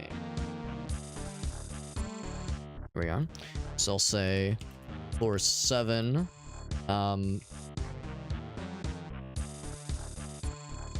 What was it on floor? Is it floor 5? Escape pods on the flight deck. It doesn't say what floor the flight deck is. I think it was floor 5. Code for pods is 001. Because we saw them earlier. We saw the life pods. So it's a previous floor. So it makes me wonder then, have we seen all the data readers then? Or data logs from floor 7? It makes me think probably no, because we only have the one note from Richie. Shodan's got complete control of the system. We can't override him. He's keeping the codes from us. If we could just shut down the CPUs on levels 1 through 6, then we could... Yeah, that would do it. Question is, oh, maybe that's the code we need then, yeah. Maybe that's what she means. Disable the CPUs on those 6 floors. We can't even defend the first 6 floors, which we have. We have... So floor 1 was code 4. Floor 2 was code 3. Floor 3 was code 5. 4 was code 9. 5 was code 2. And 6 was code 6. So yeah, so we have all 6 of those floors written down. So maybe that's what he was referring to then. Okay, so push myself up, and these codes or these barriers are still active. I mean, I think we're done here though. I think we're done with floor 8, with floor 7, the engineering floor. And again, I'm assuming that we have all that we need from Willard Ritchie. Security levels reduced to 0. I'm gonna double check that grading one more time to see if maybe, just maybe, blowing up Shodan's shit might have caused some difference to that one grading on the wall, because it's a shame to not be able to get whatever upgrade that was, but maybe we're just out because yeah, we got by the 2 fellas. Maybe that's like another one of those broken bridges where once you miss the opportunity, you're done. You're done, son. Surprised there's no way to lower those barriers, at least that I could find.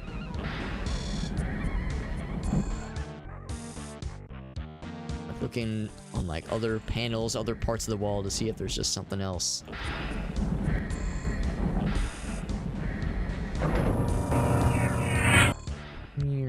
Yep, still, yeah, still not open. Yeah.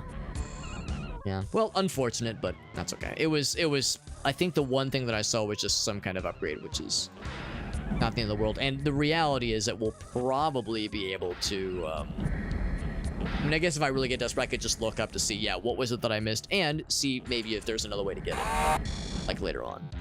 Otherwise, though, this was the main elevator that we got here that allowed us to get here. I mean, we got the security. Every part of the map seems pretty dang explored. So floor 7's looking pretty good. So we wrapped up the last bit of the virus quest. We wrapped up the entirety of the antenna quest and just completely suplexed floor 7. It's getting fairly late, but I do want to tickle a little bit of floor 8 just to see what it's like. It's a little taste test. This is the security level. Okay. And then I think 9 is the bridge level. 9's the big one. I mean, they're all big, but I think 9 is the conclusion. I've made it. I'm on the security level, but it's a fortress. Elevator's gone. Have to go up the central shaft to the bridge. There's a control here somewhere that activates the force bridge across the shaft.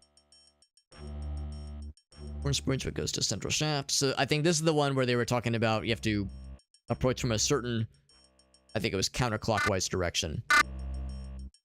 I'm going to re-listen to, or reread at least, the email we got from Rebecca. But I'm going to, like, pause it so we don't have to listen to the awful dial-up modem sounds.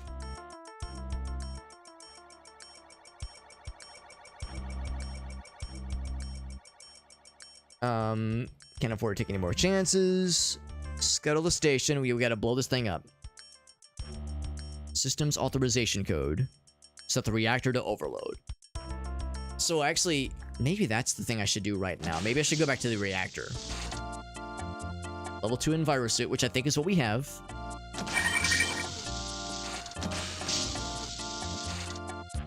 So we gotta get back to the main elevator.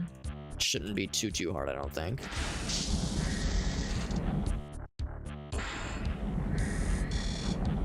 And the reactor core. Inside the core is a panel, so we need to get to that. Yeah, I've seen that reactor panel, but I didn't see a way to get it to open it previously. But maybe now that we have engineering access, maybe it will be a fairly easy option.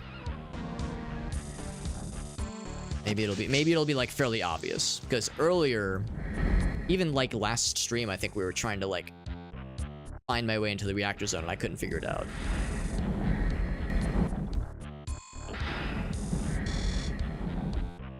So hopefully there was just something obvious that I'd missed.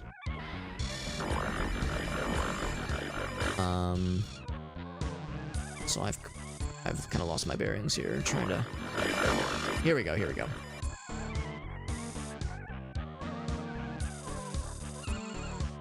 Oh shit. Is this it?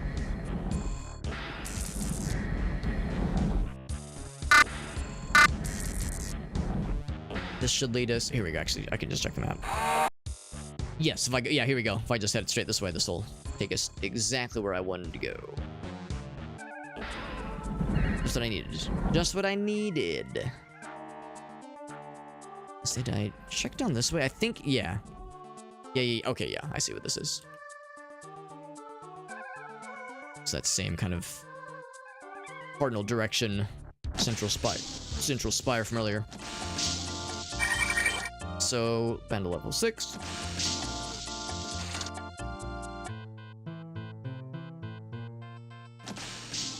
The implication, if this was Diego's headquarters, like his like extra fancy space, the implication that he had a bunch of monitors with his own face delivering like, I don't know, speeches or corporate messages or mission statements, I don't know, whatever is going on with this monitor. The implication is that this is Diego's face. So he had a bunch of screens with his own face projected on him. Just outside of his office is some like ridiculous villain with huge ego energy. So I'll relabel this as elevator 7, 8. Delete that. Delete that as well.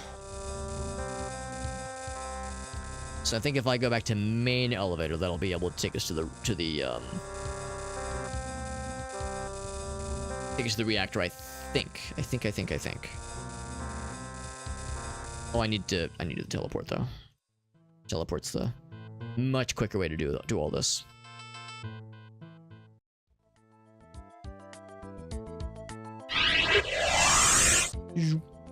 Swoops us on in. That pops us out right in front of the main elevator, so it couldn't be more convenient. And then from here we go to level 3. Back in this happy little zone. And then I think main elevator down here can take us to the reactor. On the one hand, I appreciate the fact that this like forces us to navigate into some weird areas to get to like, it's like a very non-linear way, non-linear means of going from place to place. So I appreciate that it like kind of requires you to get creative, but it's also kind of annoying.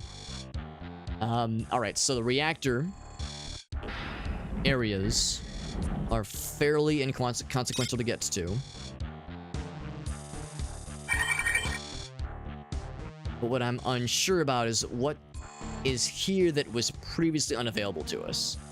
So I'll do a quick save. There's apparently something in here that's unique and special. Also, there's apparently something in here that we are now only able to properly experience. Also, oh crap, what is it? Status. So the security is not disabled, so there's definitely stuff we have not yet seen on this floor. Whereas it sure looks like we've seen all there is to see.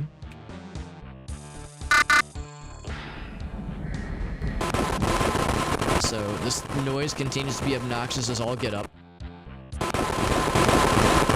Radiation poisoning is still an issue. We're able to resist it better, but it still sucks. Or the barriers open? Oh, the barriers are open now.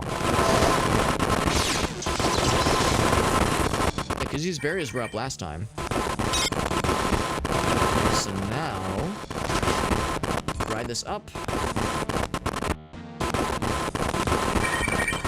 Destruct not enabled. So I think then, if we type in the full sequence that we got previously, let's see if this is actually, let's say, well, no, I saved before we went into this room. Let's see if this is indeed the right sequence. So 4, 3, these are the codes we were writing down earlier. 5, I made a happy noise. And then 9, 2, Destruct security clearance accepted. Reactor destruct countdown started. Destruct security clearance accepted. Right, so I don't know if there's like a limited time or what.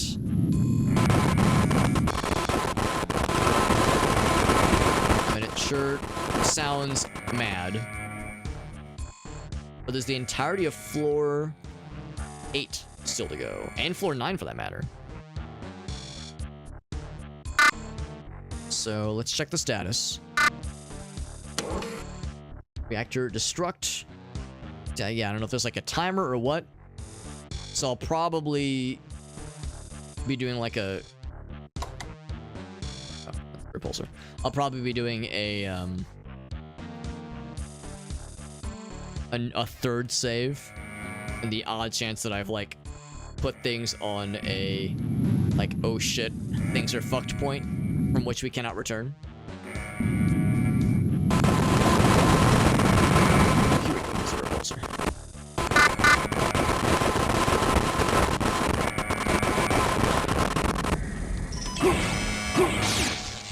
That guy out of there. So we can destroy this thing, but yeah, I think the idea is that it can only do so much for us. I think the other piece to it is that, yeah, we need to take the fight to Shodan herself. So I think that was technically the reactor puzzle, or the reactor mission, technically. Like, I don't know if there's more to it or not, but yeah, I guess the idea there is if you didn't already have saved the panel digits from the first 6 floors, if you didn't already have it saved, you'd have to do a bunch of backtracking and it'd be super annoying. And of course, some enemies are respawning, but a bunch aren't, in the lower floors especially. So I think, you know, in our case, we saved ourselves some time, which is helpful. So yeah, really, barring anything else, and it's weird that there's a bunch of cameras that apparently I've not explored. And it's definitely not in the reactor area.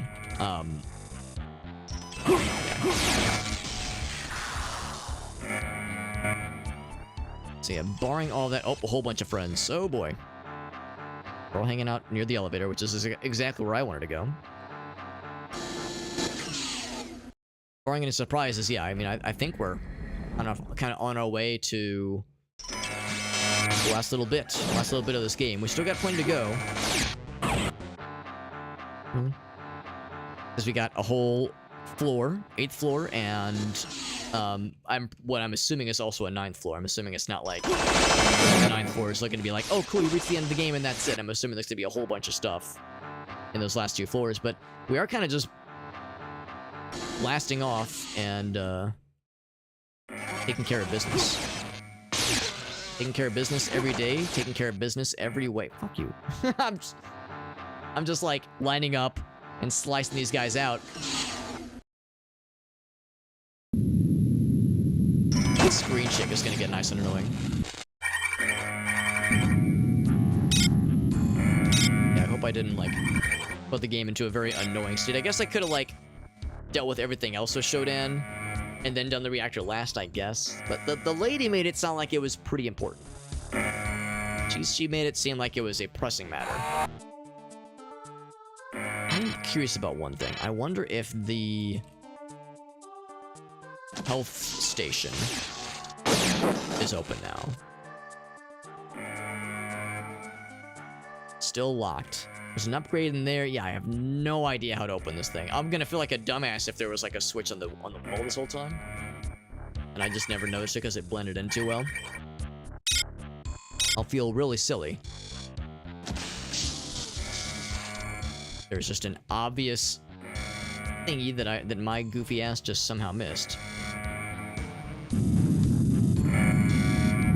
Of course, there's the decontamination zone. Yeah, that's the only room I do not know how to access. And again, everything else is pretty comprehensive, I would say, in this area. Let's just head to the elevator.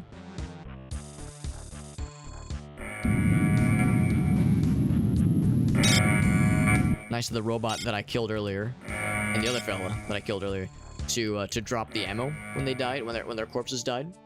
Corpses died. Corpses exploded when their corpses died. Oh good. Oh good. My favorite fucking invisible lads decided to get my ass. My favorite. How'd they know?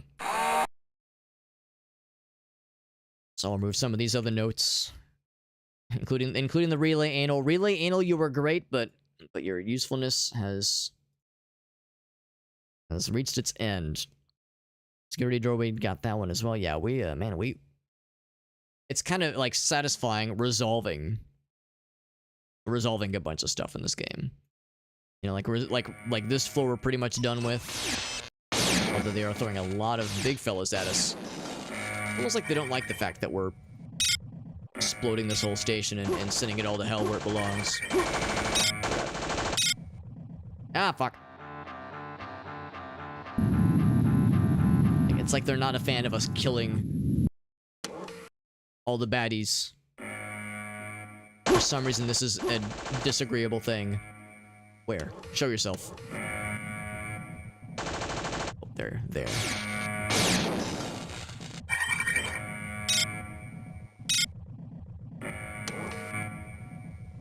Right, and then we need elevator. I think main elevator, right?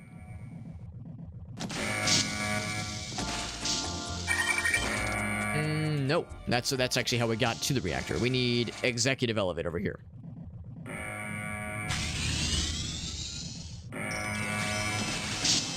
I heard a scary noise. I'm just gonna choose not to acknowledge it and choose not to engage. D and E, do not engage. And then, yeah, elevator 7 to 8 is down yonder.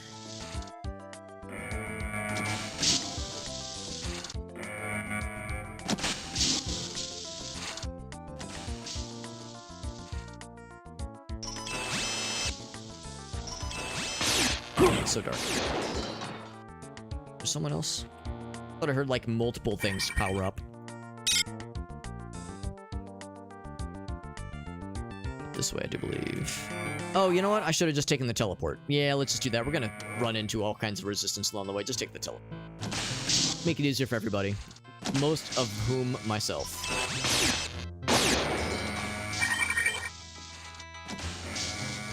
It was this one.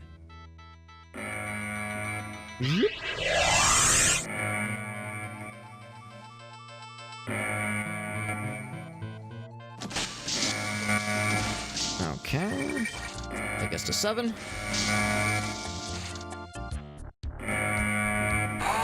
It's a fun noise. And then elevator. Yeah, it's the elevator down here.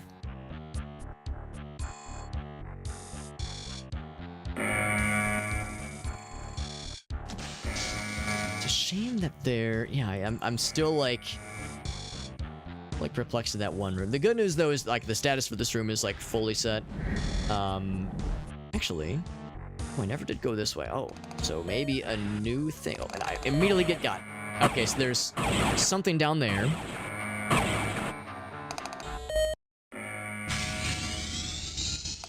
Probably on me. I wasn't really paying attention to my health. Jesus, whole bunch of health here.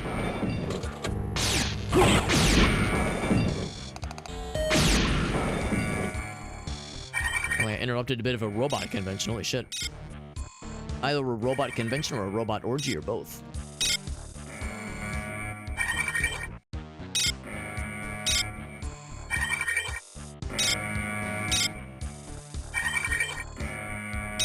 That's... Anything on this side? Nope, just the one side. The one side was just overflowing with robots that were just dying to meet me, apparently.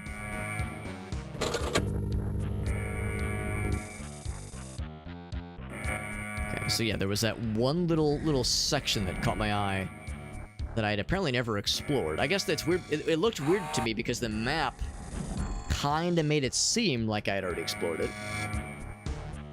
I guess that's the danger, though, of these kinds of overlapping areas.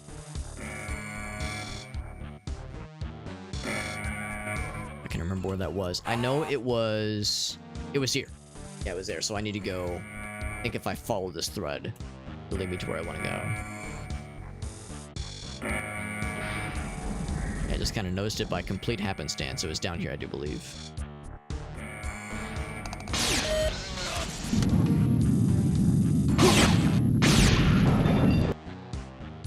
Got a note of data. Oh, more friends. Door opened up right in front of me. Upgrade here. Oh, maybe this will lead me to the other upgrade I was curious about. Obsolete monitor, we've already seen that one before. Human bones, that's also old news apparently. A data log that we'd not noticed earlier. It is a Schuler note log. I'm the Resistance now. Diego sold us out in the executive level dining room, and now I'm in the crawlway up in engineering trying to keep calm. Okay, the plan. I go up through level 8 to the bridge. If I don't get killed, I break into the computer room and slot the isolinear chipset. Zach says it gives me a shot at Showdown. Couple of times. Let's go. So she says the isolinear chipset. We need that chipset. Temporarily paralyzed Showdown long enough to find it and kill it. Defenses to level 9. Computer room to install the chipset. Yes. Cyberjack to Showdown's lair. Says I'm coming for you, bro. Interesting. Okay, so that all sounds well and good. In theory, of course, as these things often do. Okay, so here's... yeah. Ooh, that's nice and convenient to squeeze through. Shockingly enough, I cannot squeeze through that. I'm a small fella, but I'm not that small, unfortunately. Oh, that lowers it. There we go. Okay. Grab all this stuff real quick. We got Unstable in the house, by the way. What's up, Unstable? A new MMO called Foxhole. I'm signing in at 2 to do my cause, or to offer myself to the cause. To do your duty. Meerkat, do I need to be the one to break it to you? You just said the word duty. You were gonna do the duty? Do I need to be the one to tell you? Or are you already well aware? Ooh, I've heard that's a really cool weapon. Scorpion, I've heard it's very good. I gotta say, the Ion Beam I like, but I don't think I like it enough. I think the Scorpion is gonna be way sicker. I've heard that's a very good one. I think it's like it might be the best weapon in the game, or the best gun in the game at least. Ooh, hidden door. The power station. I'll take it. Oh, and a puzzle solving jig, which I will drop there. Some extra ammo for good measure. I'll go ahead and note this on the map. Energy.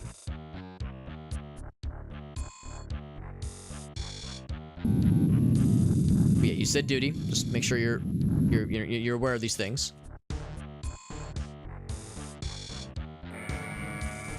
I was about, like, what I had said was I hate to be the one to break it to you. Actually, I love being the one to break it to you. You said the word duty. This is, I'm a do the duty. It's all I would ever ask of you. No, I've never heard of it, though. It's called Foxhole. Not at all what I expect. Yeah, I expected a different kind of fox with a different kind of hole. Still good. 10 out of 10. Or something. Hopefully it's a 10 out of 10. Another one from Schuler. The blueprints show 3 force doors outside the computer room, each on a separate circuit. Gotta get through, and then the chipset does its thing. Then I do my C-space moves, such as they are. We need a hacker for this one. A hacker, you say? That's me. To get to the computer room would be a challenge. Entry is blocked by 3 force doors, controlled by security panel, located in its own heavily guarded room. Yeah. So, I don't think any of that was necessary, per se. I mean, we got some cool lore drops. Like, we learned a little bit more about what to expect when the big moment when Showdown happens, but we didn't get anything that we can't live without, obviously. And also, I was wrong. This did not lead to, like, a little separate bonus area tied to an upgrade station that we saw from afar, but can't seem to dip into. What I think I do want to try is I want to go over this way. There might be some other parts of that section that we haven't fully explored. Like, there might be some little sections of that little maze areas that we haven't fully dissected, fully digested. So yeah, so it would be, let's see, I guess it would be up here. Let's see if there's a nifty way. Actually, kinda. Let's see if that'll, if this will all connect together. Don't worry about the scary fucking earthquakes or anything. It's totally normal.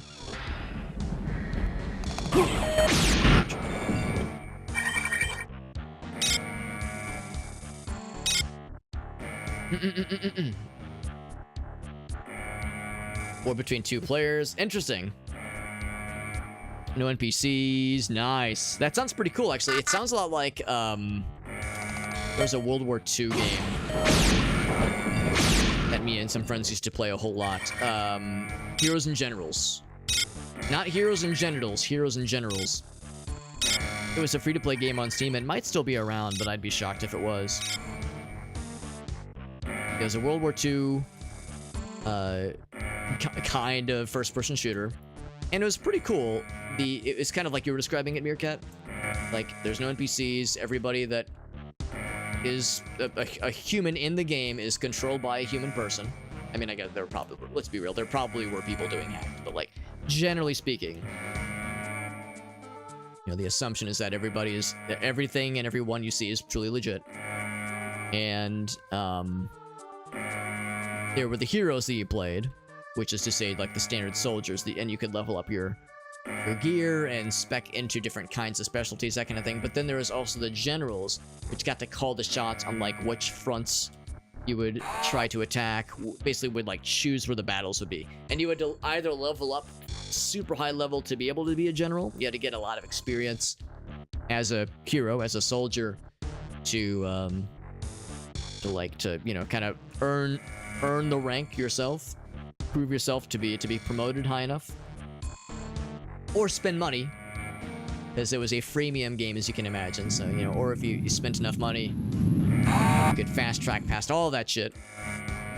But it was pretty cool, the idea of like the battles that you were being, you know, encouraged to take part in were not just like randomly generated. There was like a rhythm, like a battle rhythm that was established by human players.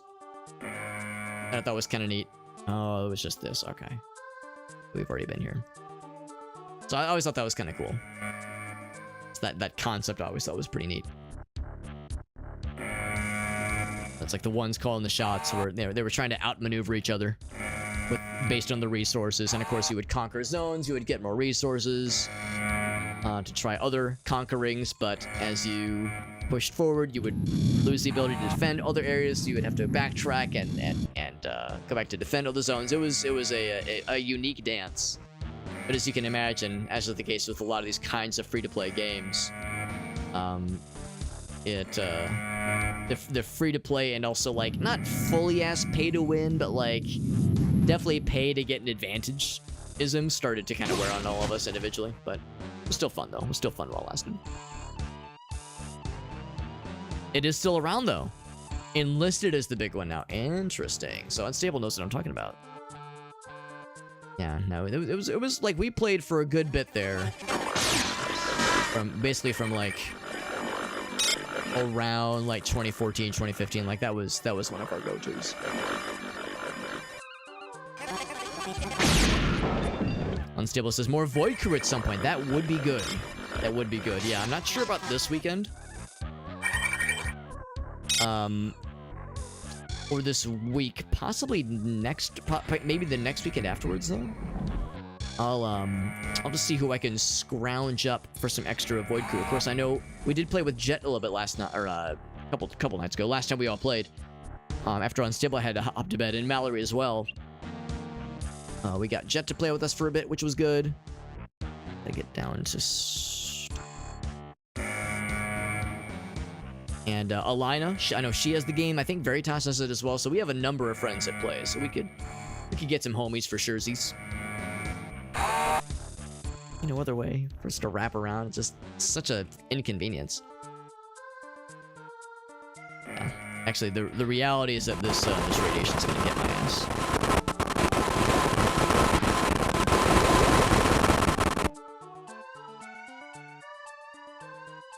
Actually, I think I'm just gonna let the radiation get me, so that I can respawn with full health.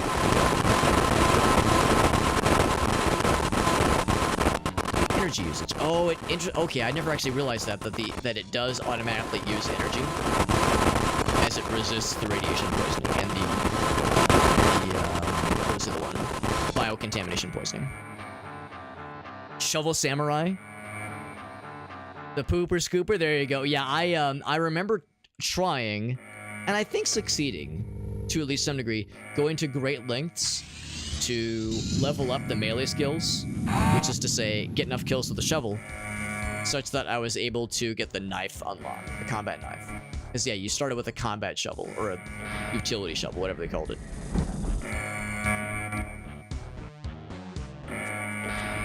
So yeah, that was definitely a unique aspect of the game, the fact that yeah, you had to earn your worth with the utility shovel. Ooh, game is kind of lagging out. Oh gosh. Alright, maybe I should save. Let's do a new save. Since the reactor is definitely reacting. Uh-oh. I wonder if saving was a bad idea. Uh-oh.